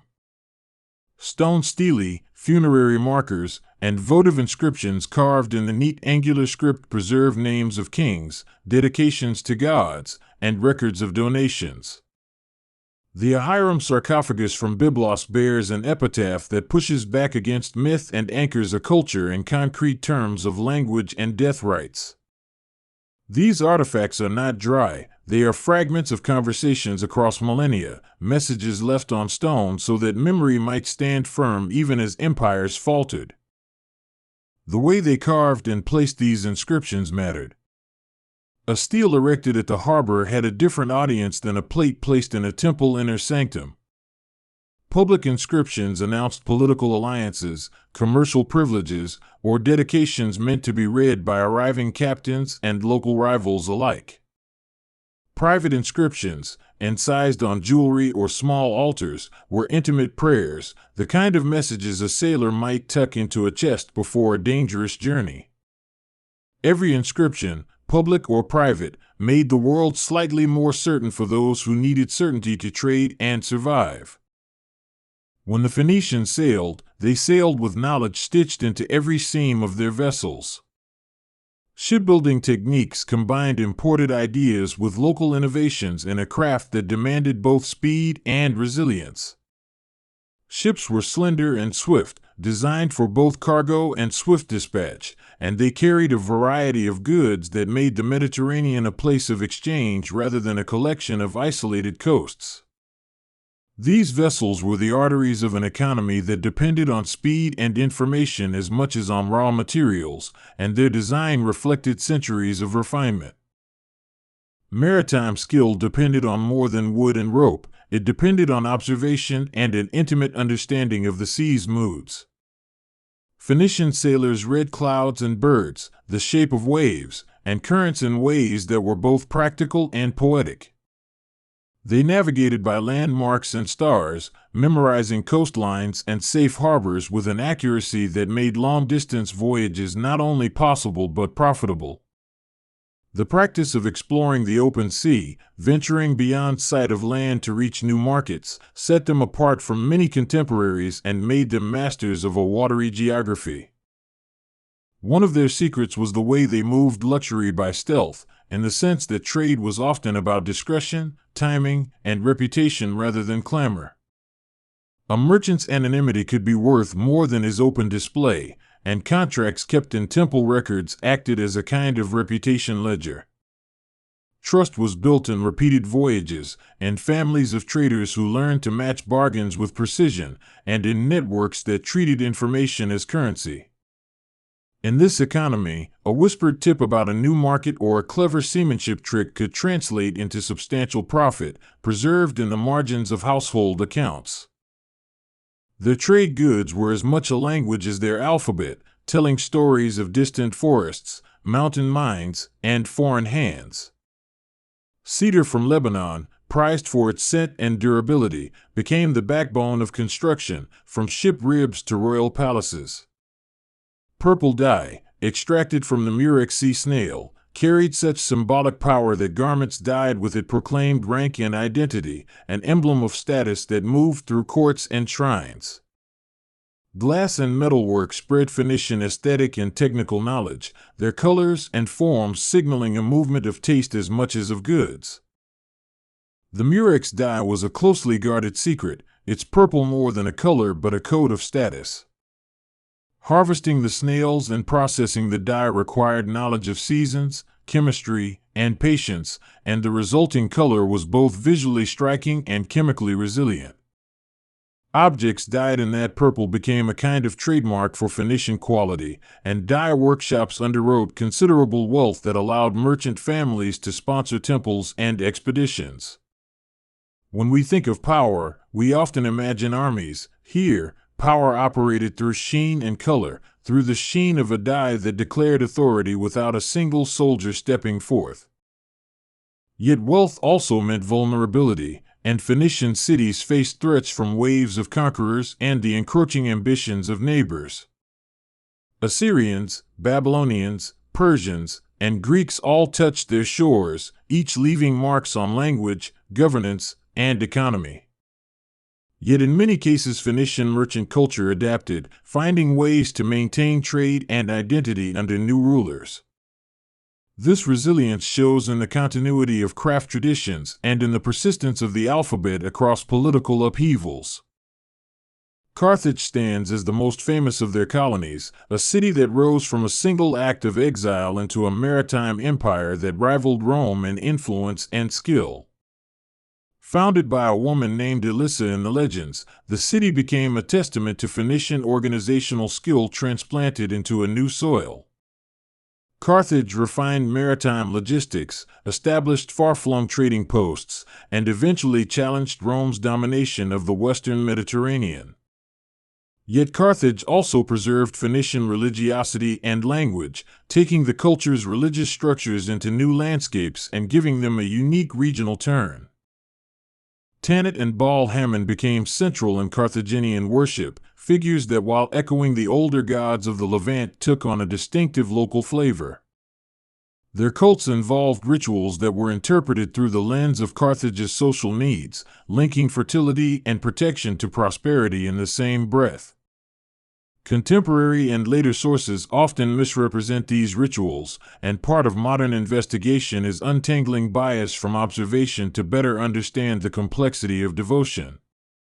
Archaeology has helped correct ancient slanders and illuminate practices that were dynamic, negotiated, and locally varied. The archaeology of Phoenician life is a slow conversation between earth and human curiosity. Excavations in Byblos, for example, reveal layers of occupation with temples built atop older ones, sanctuaries of cedar and stone marking centuries of continuity. Shipwrecks like Ulubaran and Cape Gelidonia offer freight manifests in bronze and glass, ivory and resins, their preserved timbers telling us the routes and partnerships of a network spanning from Anatolia to Egypt and beyond. Each shard and whole plank rewrites received wisdom, turning rumor into measurable trade routes and revealing the astounding reach of their commercial ties. Symbols found on painted amphorae and on weights and measures reveal a standardized approach to commerce that made distant exchanges feasible. Potters and merchants developed sign systems that indicated origin and content, so buyers could understand a jar's provenance without lengthy negotiation. These markings were both practical and cultural, encoding trust into the very shape and color of containers. In a world without modern certification, visual and scribal cues functioned as a guarantee, the ancient equivalent of a brand name stamped into clay. Their metallurgy was another thread in the tapestry of technological prowess. Phoenician smiths worked bronze and iron to a high standard, supplying both tools and objects of adornment capable of crossing the ocean intact. Metalwork styles traveled with merchants, influencing and being influenced by distant artisans who exchanged techniques as much as goods. This exchange accelerated cultural synthesis and allowed Phoenician aesthetic sensibilities to ripple through Western Mediterranean art and craft. Language itself became an export that outlived boats and palaces. The script's adaptability meant that seafaring peoples with different tongues could adopt and adapt characters to their ears, shifting sounds and adding vowels where needed. Over time, alphabets such as Aramaic, Hebrew, Greek, and later Latin developed distinctive shapes and sounds while tracing their ancestry to Phoenician roots. This branching is a testament to flexibility. A compact set of signs migrated across cultures and evolved into the literacy frameworks that undergird modern alphabets. Stories and myths traveled along with goods, embedding foreign gods in unfamiliar contexts and grafting new rituals onto old frameworks. The story of Dido, the tragic founder of Carthage, became a narrative bridge between Phoenician history and Roman epic, recast in varying colors by successive cultures. Classical authors often filtered Phoenician deeds through moralizing lenses that suited their own agendas, especially when portraying rivals in politics and war. Modern readers must sift these accounts gently, extracting kernels of insight while recognizing the spin applied by ancient commentators. The Phoenicians were skilled diplomats as well as sailors, forging commercial pacts that were flexible and often personal rather than rigidly imperial. A merchant colony could thrive by negotiating privileged access to a mineral-rich island or striking a trade deal with a local chieftain, and these local accommodations were often more effective than distant, heavy-handed governance. Their networks were not monolithic but woven from small threads of negotiated advantage, a harbor fee here, a tax exemption there, an intermarriage that smoothed relations across tongues. It was a politics of pockets and ports, where a good relationship could be worth as much as fortifications. Religious syncretism emerged naturally from this close contact with many peoples. Phoenician gods were sometimes identified with foreign deities, and in the process they absorbed new attributes and forms. This blending can be seen in art where iconography borrows motifs from Egypt or the Greek world, and in ritual practices that take on local color. Syncretism was a practical theology. It eased trade and diplomacy by allowing strangers to recognize familiar divine functions in unfamiliar names and images. Their funerary practices tell us about beliefs concerning the afterlife, honor, and legacy. Tombs range from simple burials to elaborate sarcophagi with inscriptions that mourn and laud the dead, listing their deeds or connections. Grave goods, pottery, jewelry, tools speak of a desire to equip the deceased for an afterlife or to express social standing one last time. These choices reflect a society that linked material culture to memory, believing that the objects left with a person could hold their name in the world of the living. Epigraphy, the study of inscriptions, is the key to unlocking their private voices. Inscriptions on stelae and everyday objects reveal concerns we share, debts, prayers, family ties, and occasionally complaints about injustice. Some stelae are formulaic and grand, made to proclaim the piety of a benefactor, while others are sharp and human, capturing a husband's grief or a child's memorial. Each text is a thread connecting us to individuals whose lives were shaped by commerce, religion, and the sea. Education in Phoenician society was pragmatic and often vocational, aimed at producing scribes, accountants, and shipmen rather than scholars detached from trade. The ability to read and write was a professional skill, prized in households that managed far-flung transactions and complex partnerships. Scribes held power because they were gatekeepers of memory, masters of contracts, and keepers of temple records that validated property and lineage. Their training may have begun in temple schools, where sacred texts and practical accounts shared the same ink and the same hands. Women's roles were diverse and evolved across time and place, from domestic managers to temple priestesses and even influential business partners. In some inscriptions, women appear as property owners or guarantors of contracts, and in art they are seen making offerings to deities or participating in civic rituals. While patriarchal structures limited many opportunities, female agency was present and could be significant, particularly in religious contexts where priestesses might wield spiritual authority. The complex reality of women's lives resists easy categorization and must be read through both material evidence and literary accounts. Marriage and family ties were crucial to commercial continuity, an interweaving of kin networks that moved goods and knowledge across generations. Merchant families cultivated relationships that were part trust and part long-term investment, marrying strategically and maintaining partnerships that doubled as corporate alliances.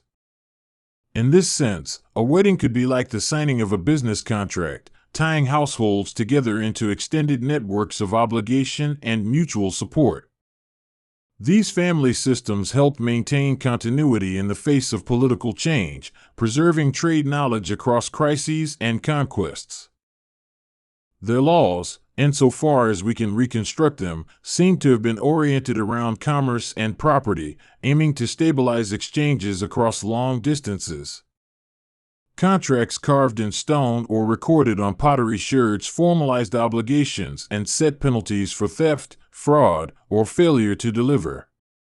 The clarity of written agreements made it possible to conduct business in unfamiliar ports, because a shared script and recognized phrases created a dependable framework. Law, therefore, operated as a commercial lubricant, reducing friction between strangers and facilitating trust.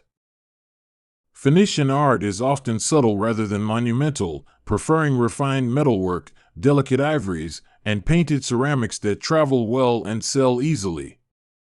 Decorative motifs, stylized animals, floral patterns, and scenes of daily life represent an aesthetic that balanced local traditions with foreign influences. The portability of their art meant that Phoenician taste could be spread through trade in a way heavy architecture could not, and these small objects often ended up in elite contexts far from their origin. Through art, the Phoenicians exported not only goods but also a sense of beauty that influenced Mediterranean aesthetics. Glassmaking was another hallmark of their technological ingenuity, and while glass existed before Phoenician mastery, they pushed the craft to new levels of thinness and color. Glass beads and vessels became luxury commodities that could be assembled into necklaces or sold as single down payments on future commerce. The techniques for producing colored glass traveled fast, and soon Mediterranean workshops adopted Phoenician methods, integrating them into local artisan repertoires. In glass, we see the literal transparency of cultural transmission. A technique crystallizes, travels, and reappears in new shapes. When archaeologists find a rusted anchor or a seaman's loom, they are not only finding objects but traces of human rhythms, night watches, repairs in the dark, the smell of tar and wet canvas. The work aboard a Phoenician ship was hard, requiring skill in knotting, sail trimming, and the maintenance of fragile planks against salt and rot. Sailors were both craftsmen and storytellers, passing navigational knowledge by oral tradition that complemented the written records kept at home. Those practices formed a living weave of experience that no inscription could entirely capture.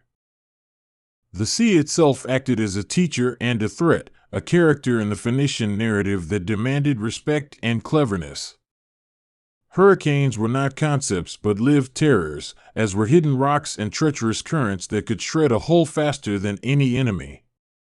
Captains learned to read the sea's moods, and the best among them turned perception into profit, knowing when to push for an early market and when to seek a sheltered bay. Their lives were measured by voyages, and their reputations were built on safe returns and reliable delivery. Religion also provided a vocabulary for explaining catastrophe, giving families a framework to process loss and misfortune. When a ship failed to return, communities sought meaning in omens and consulted priests to negotiate with the gods through sacrifices and vows. These rituals were social technology as much as spiritual acts. They reinforced solidarity and activated reciprocal obligations among kin and neighbors.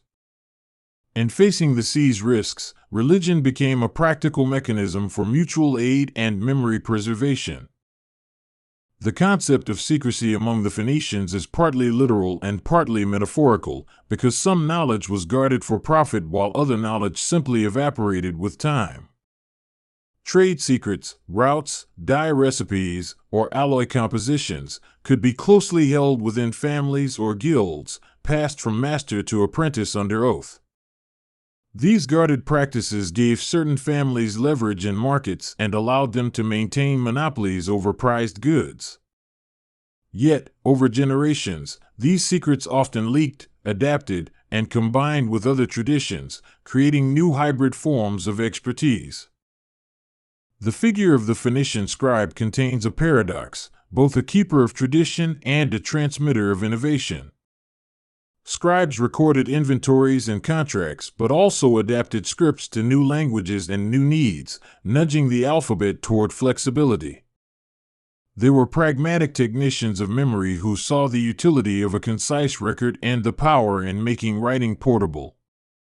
In this way, scribes were architects of continuity, bridging the ephemeral transactions of the day with the long arc of history. Phoenician influence in the Western Mediterranean is visible in the spread of colonies and trading outposts that became nodes in a wider network. Places like Gator and Modia functioned as entrepôts where Iberian and African goods met Levantine wares, creating hybrid marketplaces with multilingual traders. These ports acted as incubators for cultural exchange, where culinary habits, religious ideas, and textile patterns blended into local fabrics. Over time, colonization reshaped coastlines politically and culturally, transforming both the host regions and the Phoenician identity itself through reciprocal adaptation. This process of adaptation makes it hard to define a monolithic Phoenician identity because so much of their survival depended on flexibility. In each new port, they negotiated power with local peoples and incorporated elements of native cultures into their practices. The result was not cultural erasure but cultural layering, a palimpsest where Levantine names sat alongside local words and hybrid rituals emerged in parish temples. Identity, then, was a performance tailored to the needs of survival and profit. The narratives we inherit were shaped by competing agendas: conquerors who wrote histories, poets who dramatized exile and romance, and later scholars who read fragments into national stories. Roman writers often depicted Phoenicians as cunning merchants and craftily political, especially in contexts where Rome sought to justify conflict. Modern scholarship attempts to untangle bias by turning to material culture and more careful textual analysis, reconstructing a more balanced understanding. The truth emerges from the convergence of texts, artifacts, and critical interpretation.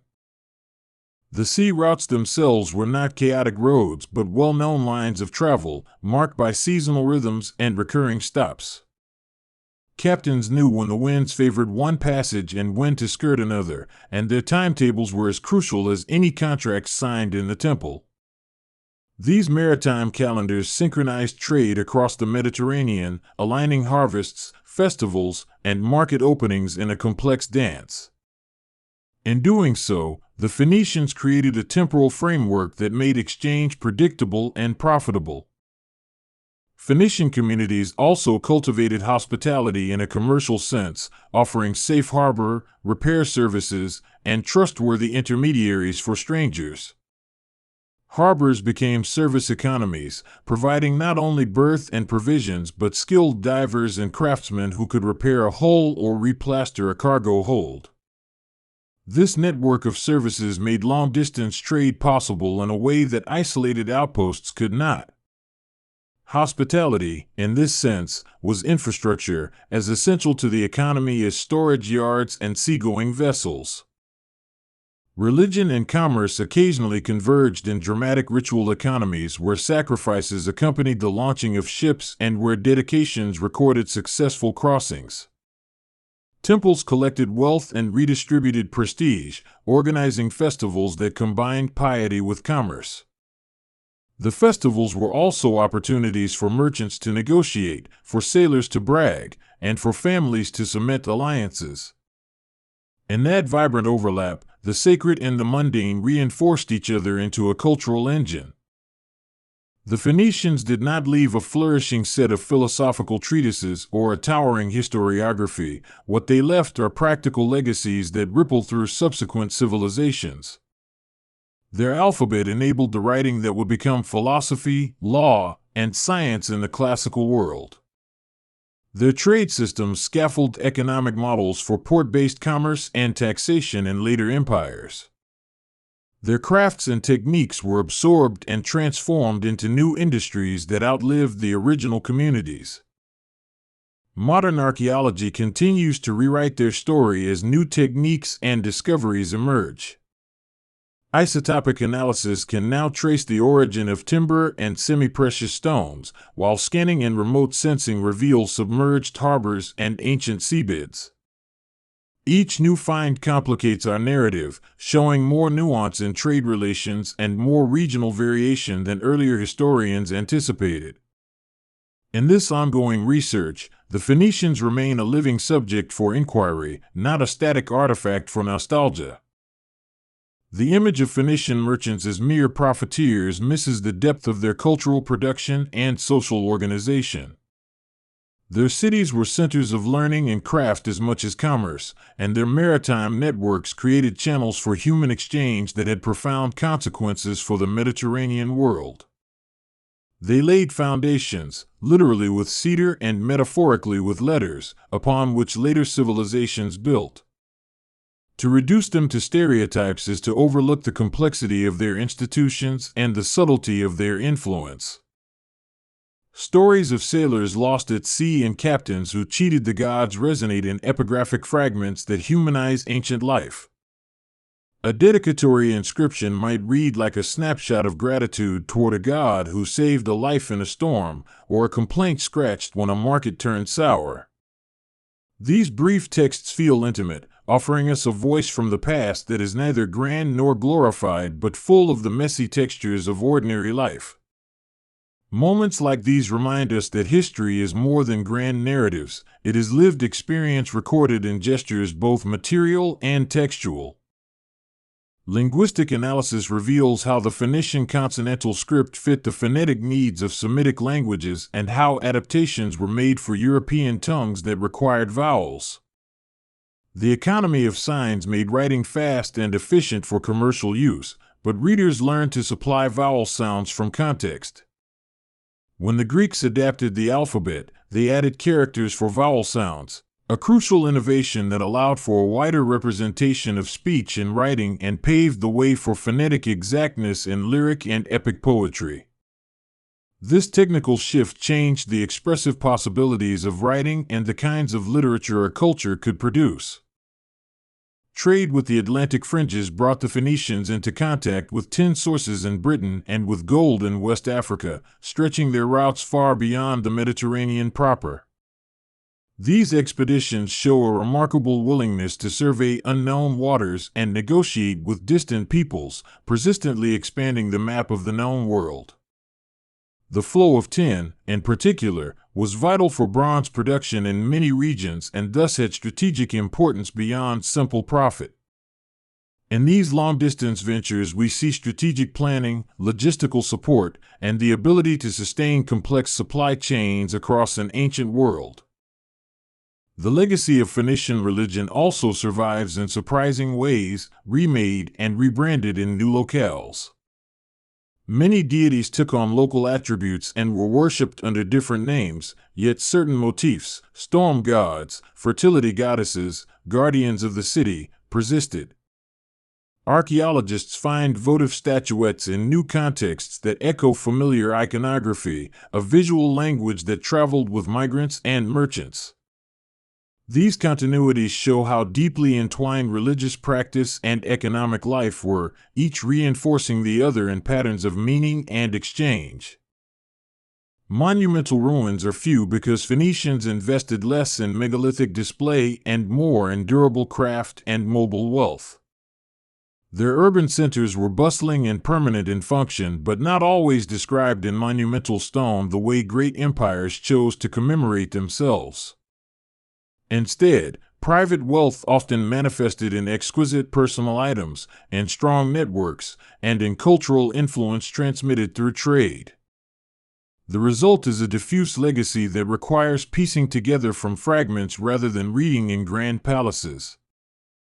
Their story is also a study in contrast between visibility and influence. Phoenician artifacts are often small and portable, yet their cultural impact can be vast and long-lived. You can hold a carved ivory plaque, a dab of purple dye on fabric, or an inscribed pottery shard in your hand and imagine a web of relationships spanning coasts and languages. These tangible fragments testify to a soft power that outlasted the rise and fall of rulers, the kind of influence that permeates tastes, tongues, and technologies. Influence, in this case, was not always loud or militant, it was persuasive, pervasive, and patient. The transformation from Phoenician script to scripts used by many cultures is a story of translation and adaptation rather than theft. Each people who adopted the alphabet reshaped it to fit their phonetics and aesthetic preferences, a process that preserved the utility of symbols while allowing for innovation. This mutability made the alphabet a living instrument, one that could be repurposed across languages and eras. The result is an inheritance that is both everywhere and hidden, present in the most mundane letter shapes we write by hand today. The rituals surrounding kingship and civic authority often intertwined with religious institutions, where rulers sought divine endorsement to legitimize their rule. Inscriptions sometimes portray kings as pious servants of the gods, dedicating spoils of war or constructing temples to curry favor and public approval. This intertwining of piety and policy reflects an ancient calculus. Power was more secure when backed by divine sanction, and the temple was where such sanction was made visible. Governance thus had a theological dimension, one that made civic stability dependent on ritual and reputation. Phoenician culinary exchange is an understated but telling detail. Spices, preserved fish, and novel cooking techniques traveled in amphorae and family recipes, altering diets across the Mediterranean. Food is often the most intimate of cultural transfers, and when a foreign spice appears in a local dish, it signals a deeper, habitual integration. These subtle changes in taste reveal how trade reshaped daily life, not just economies and institutions, making the Phoenicians agents of cultural intimacy as much as of commerce. Their maritime inscriptions often served as both practical markers and acts of piety, stelae assigned to protect certain stretches of coast or to commemorate safe passages. Such markers were a way to sacralize space, declaring that a place was under the watchful eye of a deity and thus binding it into a moral economy of safe conduct. Mariners approached these points with reverence and caution, reading the coastline as a script of protective signs. In this way, navigational practice and religious faith became two chapters of the same manual. In temple economies, wealth could be concentrated then redistributed in controlled ways, funding public works, rituals, and charity. Temples held resources and could act as banks of their day, offering loans or guaranteeing contracts in return for pledges and tithes.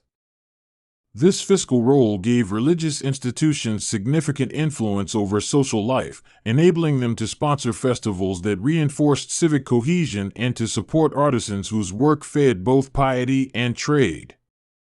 Temples, therefore, were not only spiritual centers but financial engines of civic stability. The Phoenician image in classical literature is double-edged, admired for skill and vilified for cunning, praised for commerce and denounced for greed. Classical authors used Phoenician characters as foils to illustrate moral lessons, often simplifying complex societies into caricatures that served literary aims. Modern study corrects these distortions by centering material evidence and local voices, aiming for a more textured portrait. When we peel away the rhetorical layers, we find cunning combined with craft, resilience combined with adaptability, and a people whose presence shaped Mediterranean life in ways both visible and invisible. The study of burial inscriptions often confronts us with personal names and genealogies, anchoring individuals within family and civic networks. These records let us glimpse networks of affiliation and migration, showing how a merchant family might spread across islands and ports while retaining bonds to a home city. Names carry lineage and memory, they map social ties across space and time. In some cases, the same family name appears in inscriptions from different regions, a hint of trans-regional networks that carried capital and trust across seas. Phoenician influence continued into late antiquity and beyond, blending into the fabric of successor cultures in ways that are not always obvious. Some descendants adopted local languages and practices but retained craft traditions and navigational knowledge that sustained communities for centuries. The diffusion of technology, religious motifs, and commercial practices created cultural continuities that outlived political turnover. Over time, these continuities became woven into the region's identity, a subtle thread in the tapestry of Mediterranean history.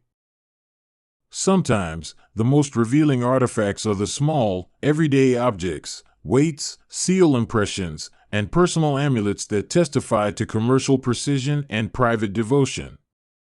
Weights standardized trade, sealings authenticated transactions, and amulets carried prayers into foreign lands.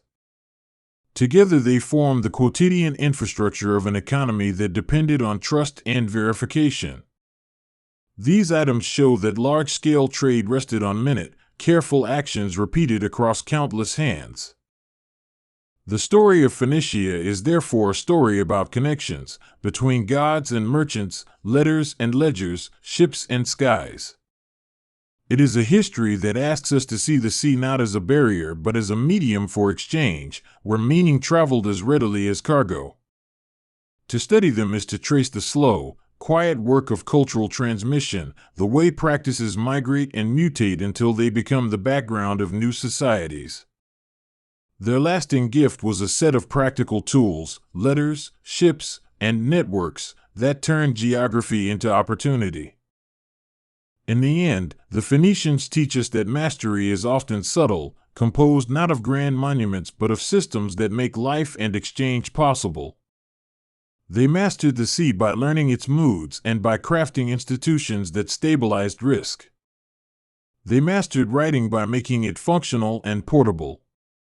And perhaps most importantly, they mastered adaptation, bending their rituals and practices to fit new contexts without losing the thread of identity that held their communities together. Their legacy is everywhere in the Mediterranean's bones and in the letters we trace without thinking each day. For listeners whose hands may be on a steering wheel or whose attention is divided, imagine a ship slipping out of a harbor at dawn, sails catching a slow breeze as priests lift hands in blessing. Picture merchants tallying beads and coins beneath the temple's shadow, sketching accounts on wax tablets while a child learns letters in a courtyard. Visualize a craftsman scraping dye from a murex shell and a scribe drafting an agreement that will travel across the sea, binding strangers in law and commerce. These are small scenes, each ordinary, that together form the extraordinary network of Phoenician life. And so the next time you write a simple letter, consider the lineage of that act, how the letters on your page trace back to a culture for whom writing was a tool of trade and memory. When you think of purple as a color of luxury, remember a laborious industry that offered status to rulers and merchants alike.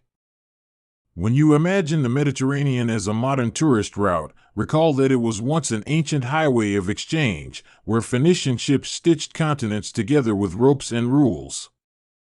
Their secrets were practical, and their gods were partners in making the world legible and livable. If this narrative leaves you with one enduring image, let it be the smallness of the things that mattered most: a carved letter in wet clay, a knot in a sailor's rope, a trade agreement sealed before God, an amulet tucked into a sailor's coat.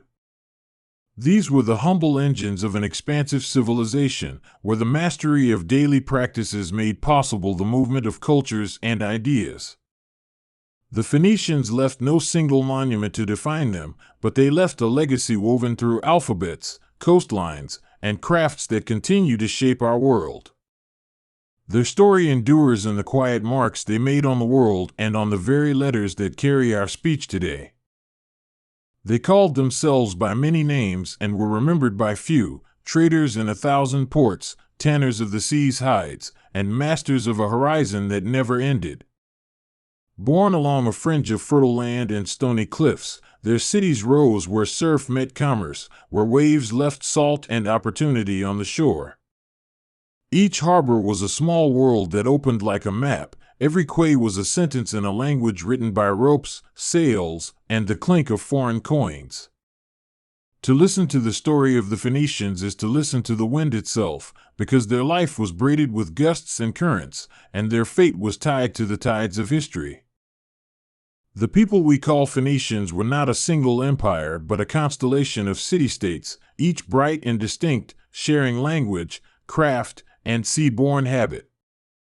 Tyre, Sidon, and Byblos were voices in a chorus, and their dialect was the melody that merchants and sailors carried to distant shores. There were traders, yes, but also poets of wood and resin, painters of purple on cloth, and judges of the coasts where anchors left their brief furrows. Their identity emerged as much from the rhythm of commerce as from the rituals in temple courtyards, for trade and belief moved together, propelling their ships and shaping their laws. Their ships were the instruments of a civilization built on movement. Long, sleek hulls cut the Mediterranean like pen strokes, constructed from cedar that smelled of mountain rain and sun-warmed tar. Craftsmen joined planks with a patience that felt like prayer, the seams sealed with pitch as if binding the bones of a living thing. These vessels could hug coasts, ride open seas, and turn quickly when danger shadowed the horizon, and they carried not just goods but stories, languages, and myths across waves. Navigation for the Phoenician mariner was a craft of observation and intuition, a blend of stars, wind, and memory.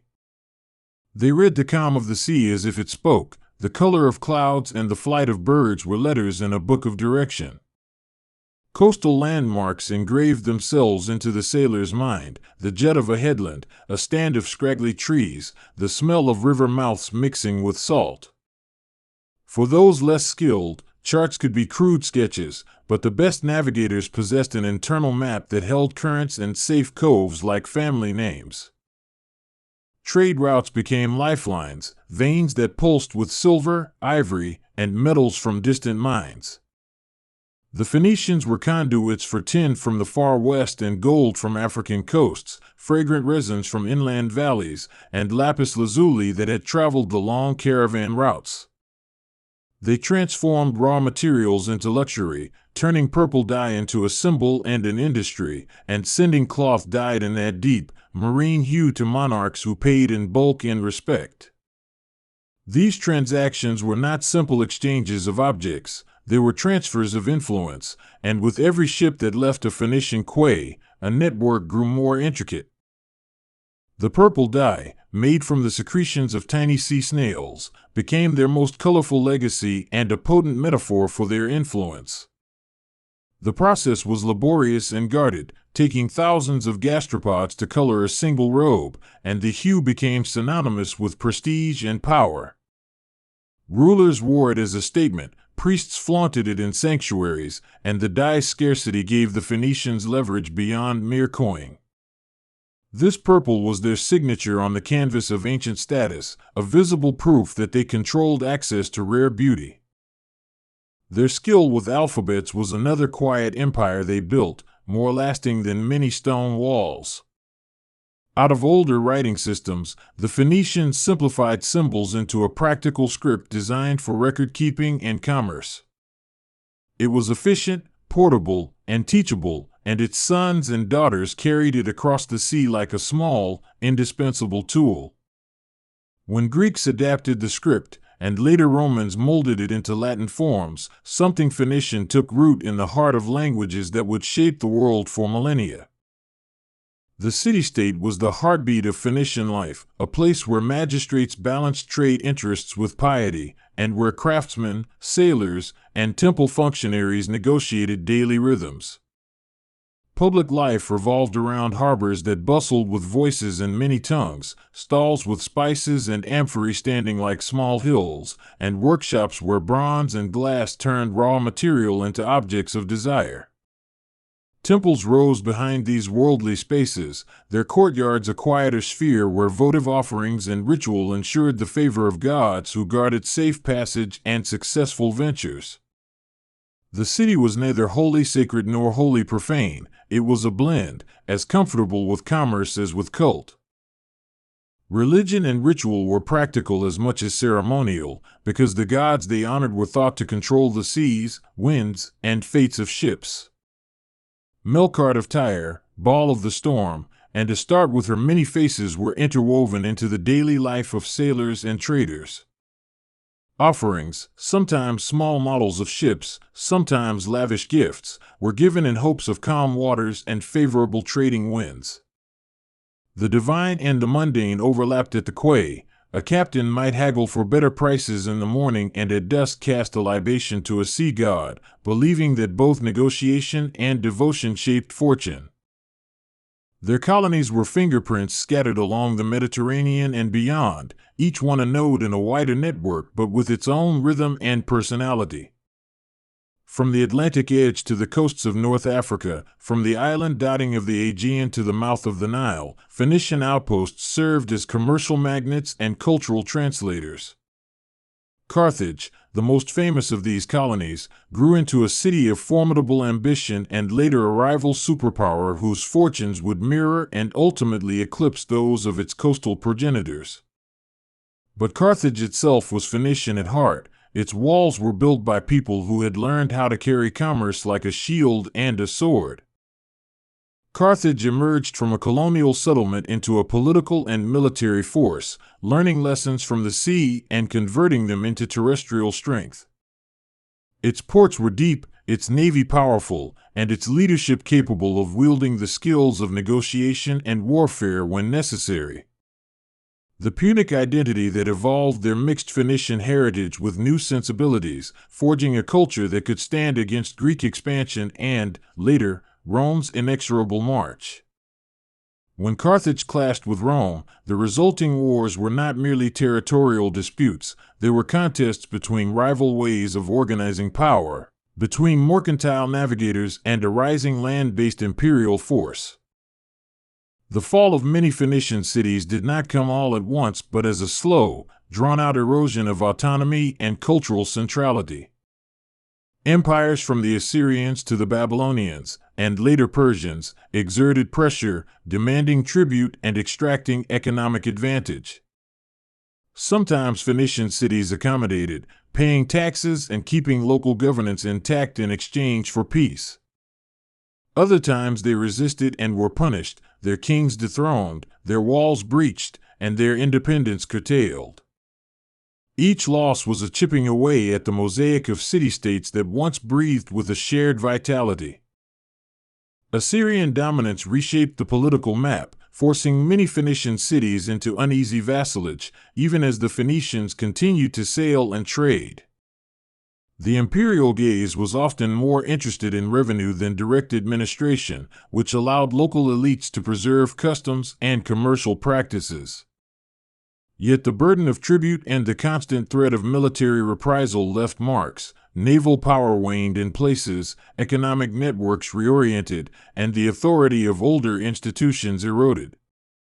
The sea remained a resource, but its masters found their hands tied by the rope of empire. Babylonian campaigns and later Persian rule further diluted the independence that city-states had enjoyed, while providing a complex, multi-layered political landscape. Some port cities were integrated into vast imperial systems that channeled goods toward new markets, and for a while Phoenician skills were prized as logistical assets by those who ruled from inland capitals. But being valued as a tool is not the same as being sovereign, and the spirit of autonomy that had defined Phoenician life dimmed under imperial weight. Even so, the craftsmen and captains continued their trades, adapting to new demands while maintaining traditions in workshops and shipyards. The arrival of the Greeks added another vector of cultural transformation. Greek colonists and traders interacted with Phoenician ports in ways that were at times collaborative and at times competitive. There were exchanges of ideas and technology, and also rivalries over resources and influence in the Aegean and beyond. Greek literature and later Roman histories would depict Phoenicians through particular lenses, sometimes admiring their skill, sometimes casting them as cunning merchants. So our image of them is filtered through the perspectives of others. Yet those filtered reflections still point back toward a people who were central to the Mediterranean circulation of goods and ideas. The Roman ascent reoriented the Mediterranean into a different order, one that prized roadways, legions, and administrative uniformity. Rome's approach to maritime markets was systematic, and its conquest of islands and coastal cities gradually absorbed the last independent Phoenician polities. When Rome took control of the Mediterranean, trade did not end but changed character. New laws, taxes, and state-sponsored infrastructure remade the networks that Phoenicians had once dominated. Some families and towns adapted, joining the Roman world while keeping traces of their ancestral crafts, but the web of independence that had defined Phoenician power unraveled in the face of imperial integration. Beyond conquest and politics, there were deeper economic shifts that contributed to their decline. As new centers of production and new trade routes emerged, the relative advantage of Phoenician maritime networks shifted. The flow of raw materials changed, demand fluctuated, and newer powers learned to produce luxury goods or broker access to resources that had once been Phoenician monopolies. Adapting to those shifts required flexibility, and while some communities pivoted successfully, others were left stranded by changing tides of commerce. Yet decline was not uniform nor simply one-directional. Pockets of Phoenician influence persisted and even flourished at times.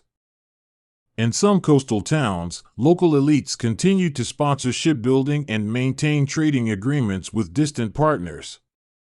Craftspeople kept producing glass, purple-dyed cloth, and metalwork that appealed to a wide range of buyers.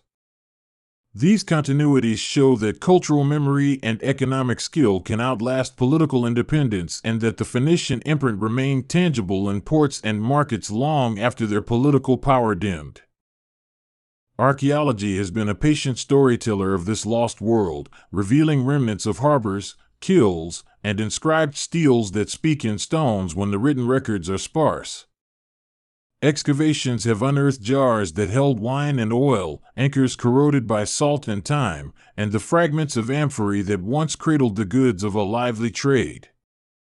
Paintings and reliefs hint at sailors' clothing and hairstyles, while inscriptions provide names and transactions that humanize a people otherwise known in broad strokes.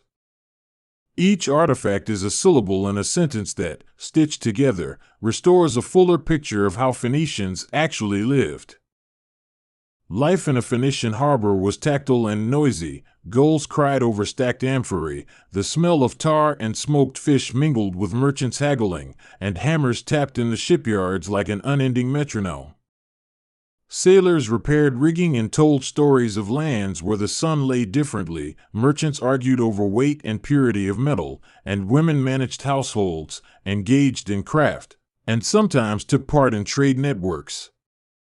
Childhoods were shaped by the sounds of ships coming and going. Education, where it existed, was practical, focusing on navigation, accounting, and craft apprenticeships.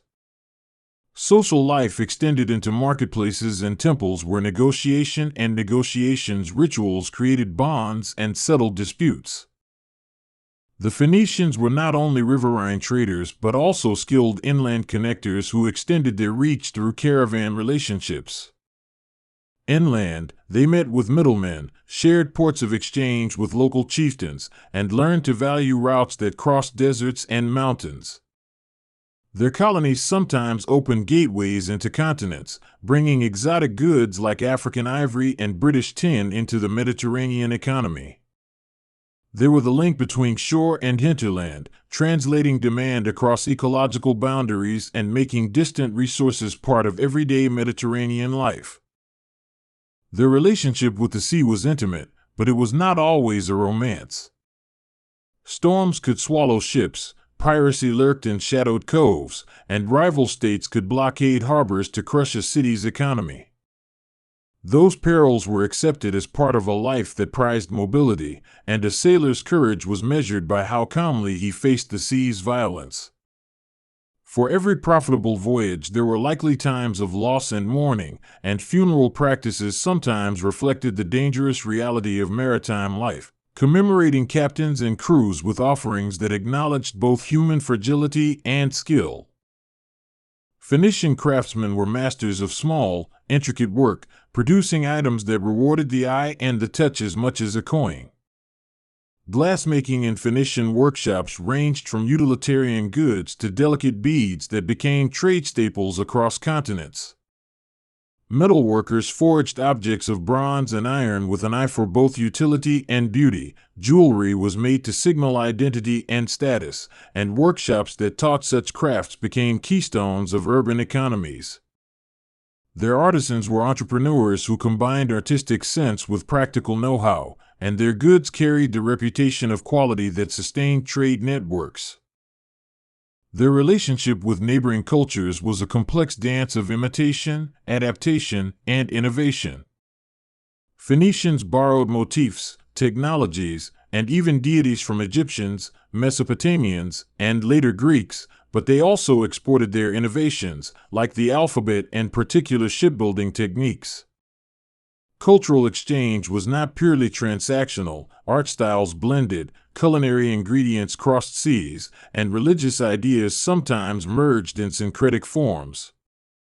This cross-pollination made the Mediterranean a culturally fertile basin and allowed Phoenician contributions to persist in surprising corners. Language was a powerful legacy. The Phoenician script's real triumph was in its elegance and economy, a small set of symbols that could be learned and used by merchants to keep accounts and by administrations to record decrees. It spread underwrote wider literacy among commercial classes because it made writing less arcane and more practical for everyday use. As the script evolved into alphabets used by Greek and later by Latin-speaking peoples, Phoenician traces became invisible scaffolding for much of Western literacy, a quiet architectural work underpinning later cultural edifices. Music and oral tradition also had a place in Phoenician society, though much of it survives only in whispers through archaeological context and references in other cultures' records. Songs likely accompanied voyages, rituals, and marketplaces, encoding memory and instruction in melodies that sailors and artisans could carry in their heads. Oral histories transmitted through generations kept alive the names of founders, famed captains, and myths that anchored communal identity. These non-written forms of knowledge were crucial for a people who depended as much on human memory as on written contracts to conduct their affairs. The image of the Phoenician as merely a mercantile scoundrel or a crafty trader is a caricature that ancient rivals and later historians sometimes promoted to justify conquest or moralizing narratives. In truth, they were pragmatic and adaptable, intertwining entrepreneurship with civic duties and religious obligations. Their reputations were shaped by those who competed with them, and so our view must be corrected by listening to the quieter testimonials of their material culture and the contexts of their lives. When we do, we find a society balanced between risk and routine, between the lure of distant markets and the discipline of local obligations. Phoenician law and civic organization supported the commercial activities that sustained cities. Contracts, commercial partnerships, and agreements had to be enforceable, so institutions evolved to regulate transactions and adjudicate disputes. While not uniform across all cities, these legal mechanisms provided predictability for merchants coming from different places, which in turn encouraged investment in long-distance voyages. The practical legal thought of Phoenician communities underpinned their economic success and created trust in environments where isolation could otherwise breed opportunism. Women in Phoenician society occupied varied roles, from household managers to participants in trade and craft.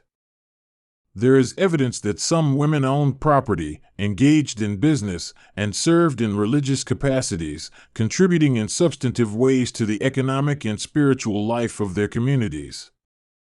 Their influence might not always be highlighted in ancient narratives dominated by male leaders, but their work in textiles, household economies, and local commerce was essential to urban stability. Temples sometimes provided a space for women to exert social influence, both through ritual and the economic activities attached to religious institutions. Education in Phoenician cities was practical and often vocational, geared to teach young people the skills needed in a commercial maritime world. Sons and daughters of artisans apprenticed in workshops where knowledge was transmitted through demonstration and repetition. Maritime skills were similarly taught at sea and in harbors, where young sailors learned to read the sea as their elders did. The spread of literacy through the alphabet made record-keeping more accessible and enabled a broader class of people to participate in economic life than in societies where writing remained the prerogative of a priestly elite.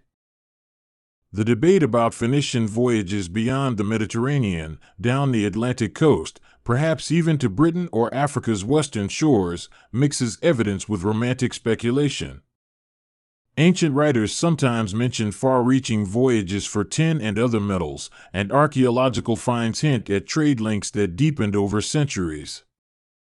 Distinguishing between sailors' tall tales and hard evidence is the archaeologist's task, but it remains plausible that Phoenician captains tested Atlantic currents and reached places that still seem distant in the ancient imagination. Whether they circumnavigated continents or simply extended their reach into unfamiliar waters, the idea of the Phoenician mariner as a global-minded navigator has some footing in facts and fragments. Piracy and privateering were occupational hazards as well as business models in a world where maritime law could be patchy. Some sailors turned to raiding in times of economic stress, while coastal communities sometimes hired armed ships to protect convoys and deter opportunists. Naval battles were fought with brutal efficiency, but the line between merchant and warrior was fluid. A trader might need to become a fighter when a convoy was threatened. The presence of armed escorts and fortified harbors speaks to the ever-present risk inherent in a life that moved goods across contested seas. Technological innovation was not static. Ship designs evolved, sail rigs changed, and seafaring implements improved incrementally as the needs of trade demanded. Phoenician shipwrights used long experience to refine hull shapes that balanced speed with cargo capacity, and they experimented with materials and joinery that improved seaworthiness. Maritime technology transferred across cultures as sailors hired foreign craftsmen, exchanged knowledge in ports, and adapted good ideas from rivals. This technological dialogue kept Mediterranean navigation lively and progressive, even as political structures shifted. Cultural memory of the Phoenicians and later societies was complicated, sometimes praising, sometimes vilifying them as clever brokers of goods and influence. Greek and Roman authors wrote with agendas, shaping an image that suited their political or moral points. Yet traces of admiration remain in those accounts, admiration for seamanship, for the beauty of their cloths, and for their skills in turning raw materials into objects of desire. This ambivalence in the record helps explain why modern rediscovery of Phoenician achievements feels like uncovering a buried treasure. The respect is there, but often mixed with caricature. In art and iconography, Phoenician motifs spread across regions, appearing on pottery, carved stones, and jewelry far from their original ports.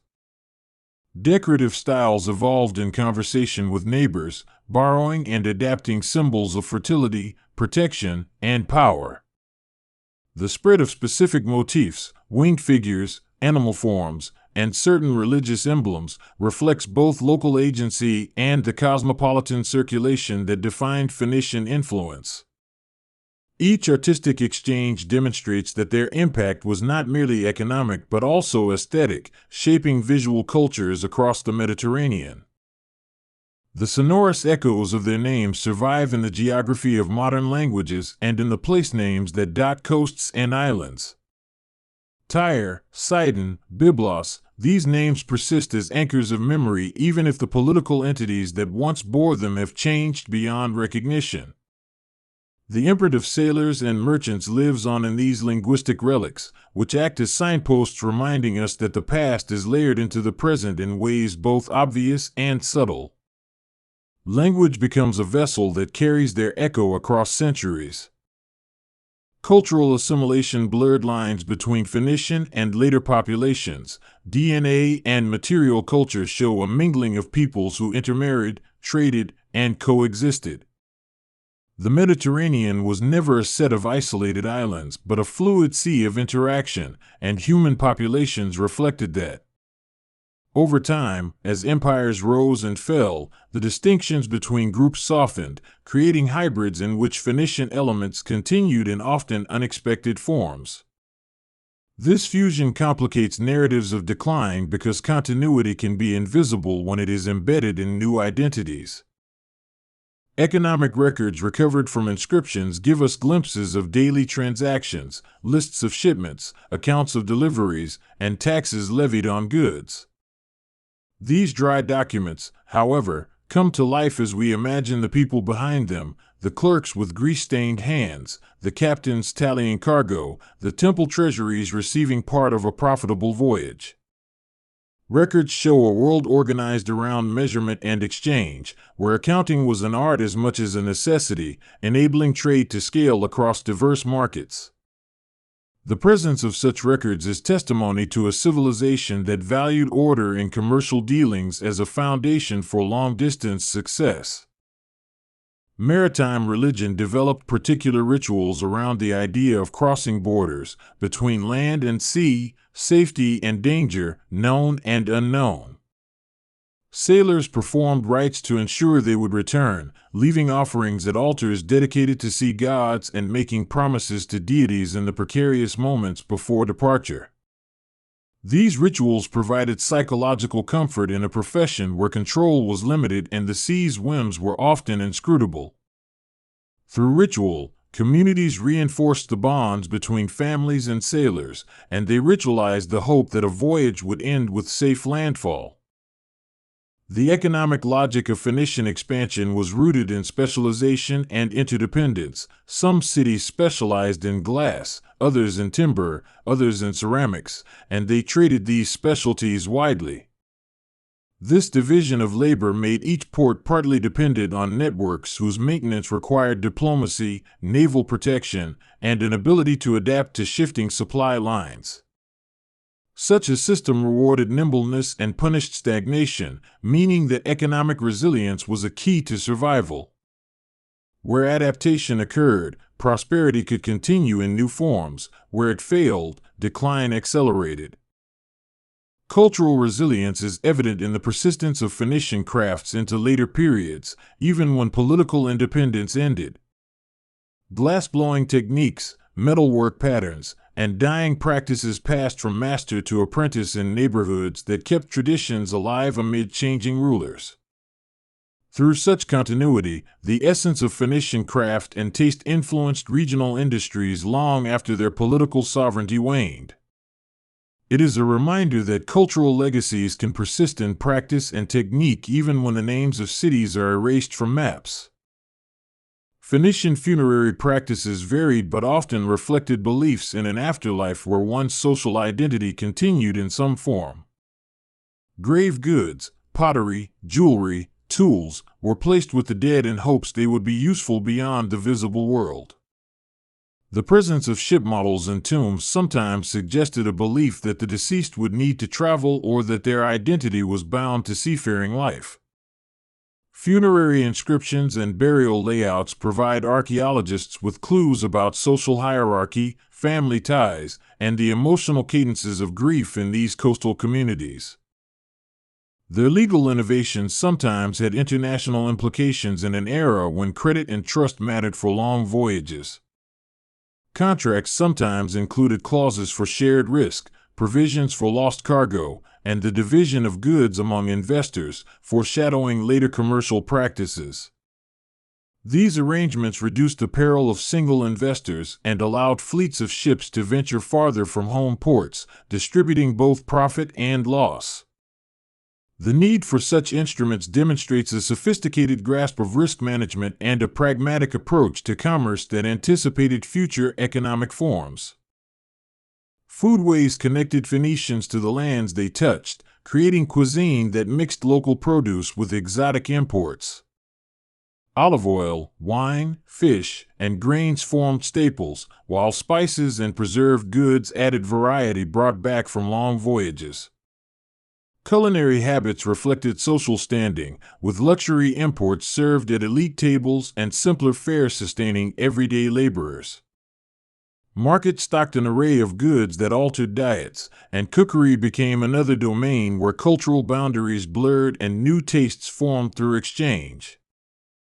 Stories and myths wrapped the Phoenician experience in a tapestry of moral lessons and origin tales that helped communities interpret their changing world.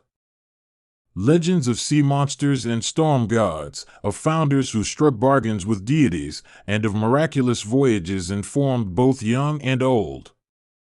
These narratives were not mere entertainment. They taught ethical guidelines for trade, loyalty, and courage and formed a shared repertoire that bound communities together across geographic distances. Through myth, each port could preserve a sense of meaning even in the face of political upheaval. Environmental factors also shaped their fortunes. Deforestation for shipbuilding and fuel, depletion of certain fisheries, and the effects of soil salinization near busy ports altered local ecologies over time.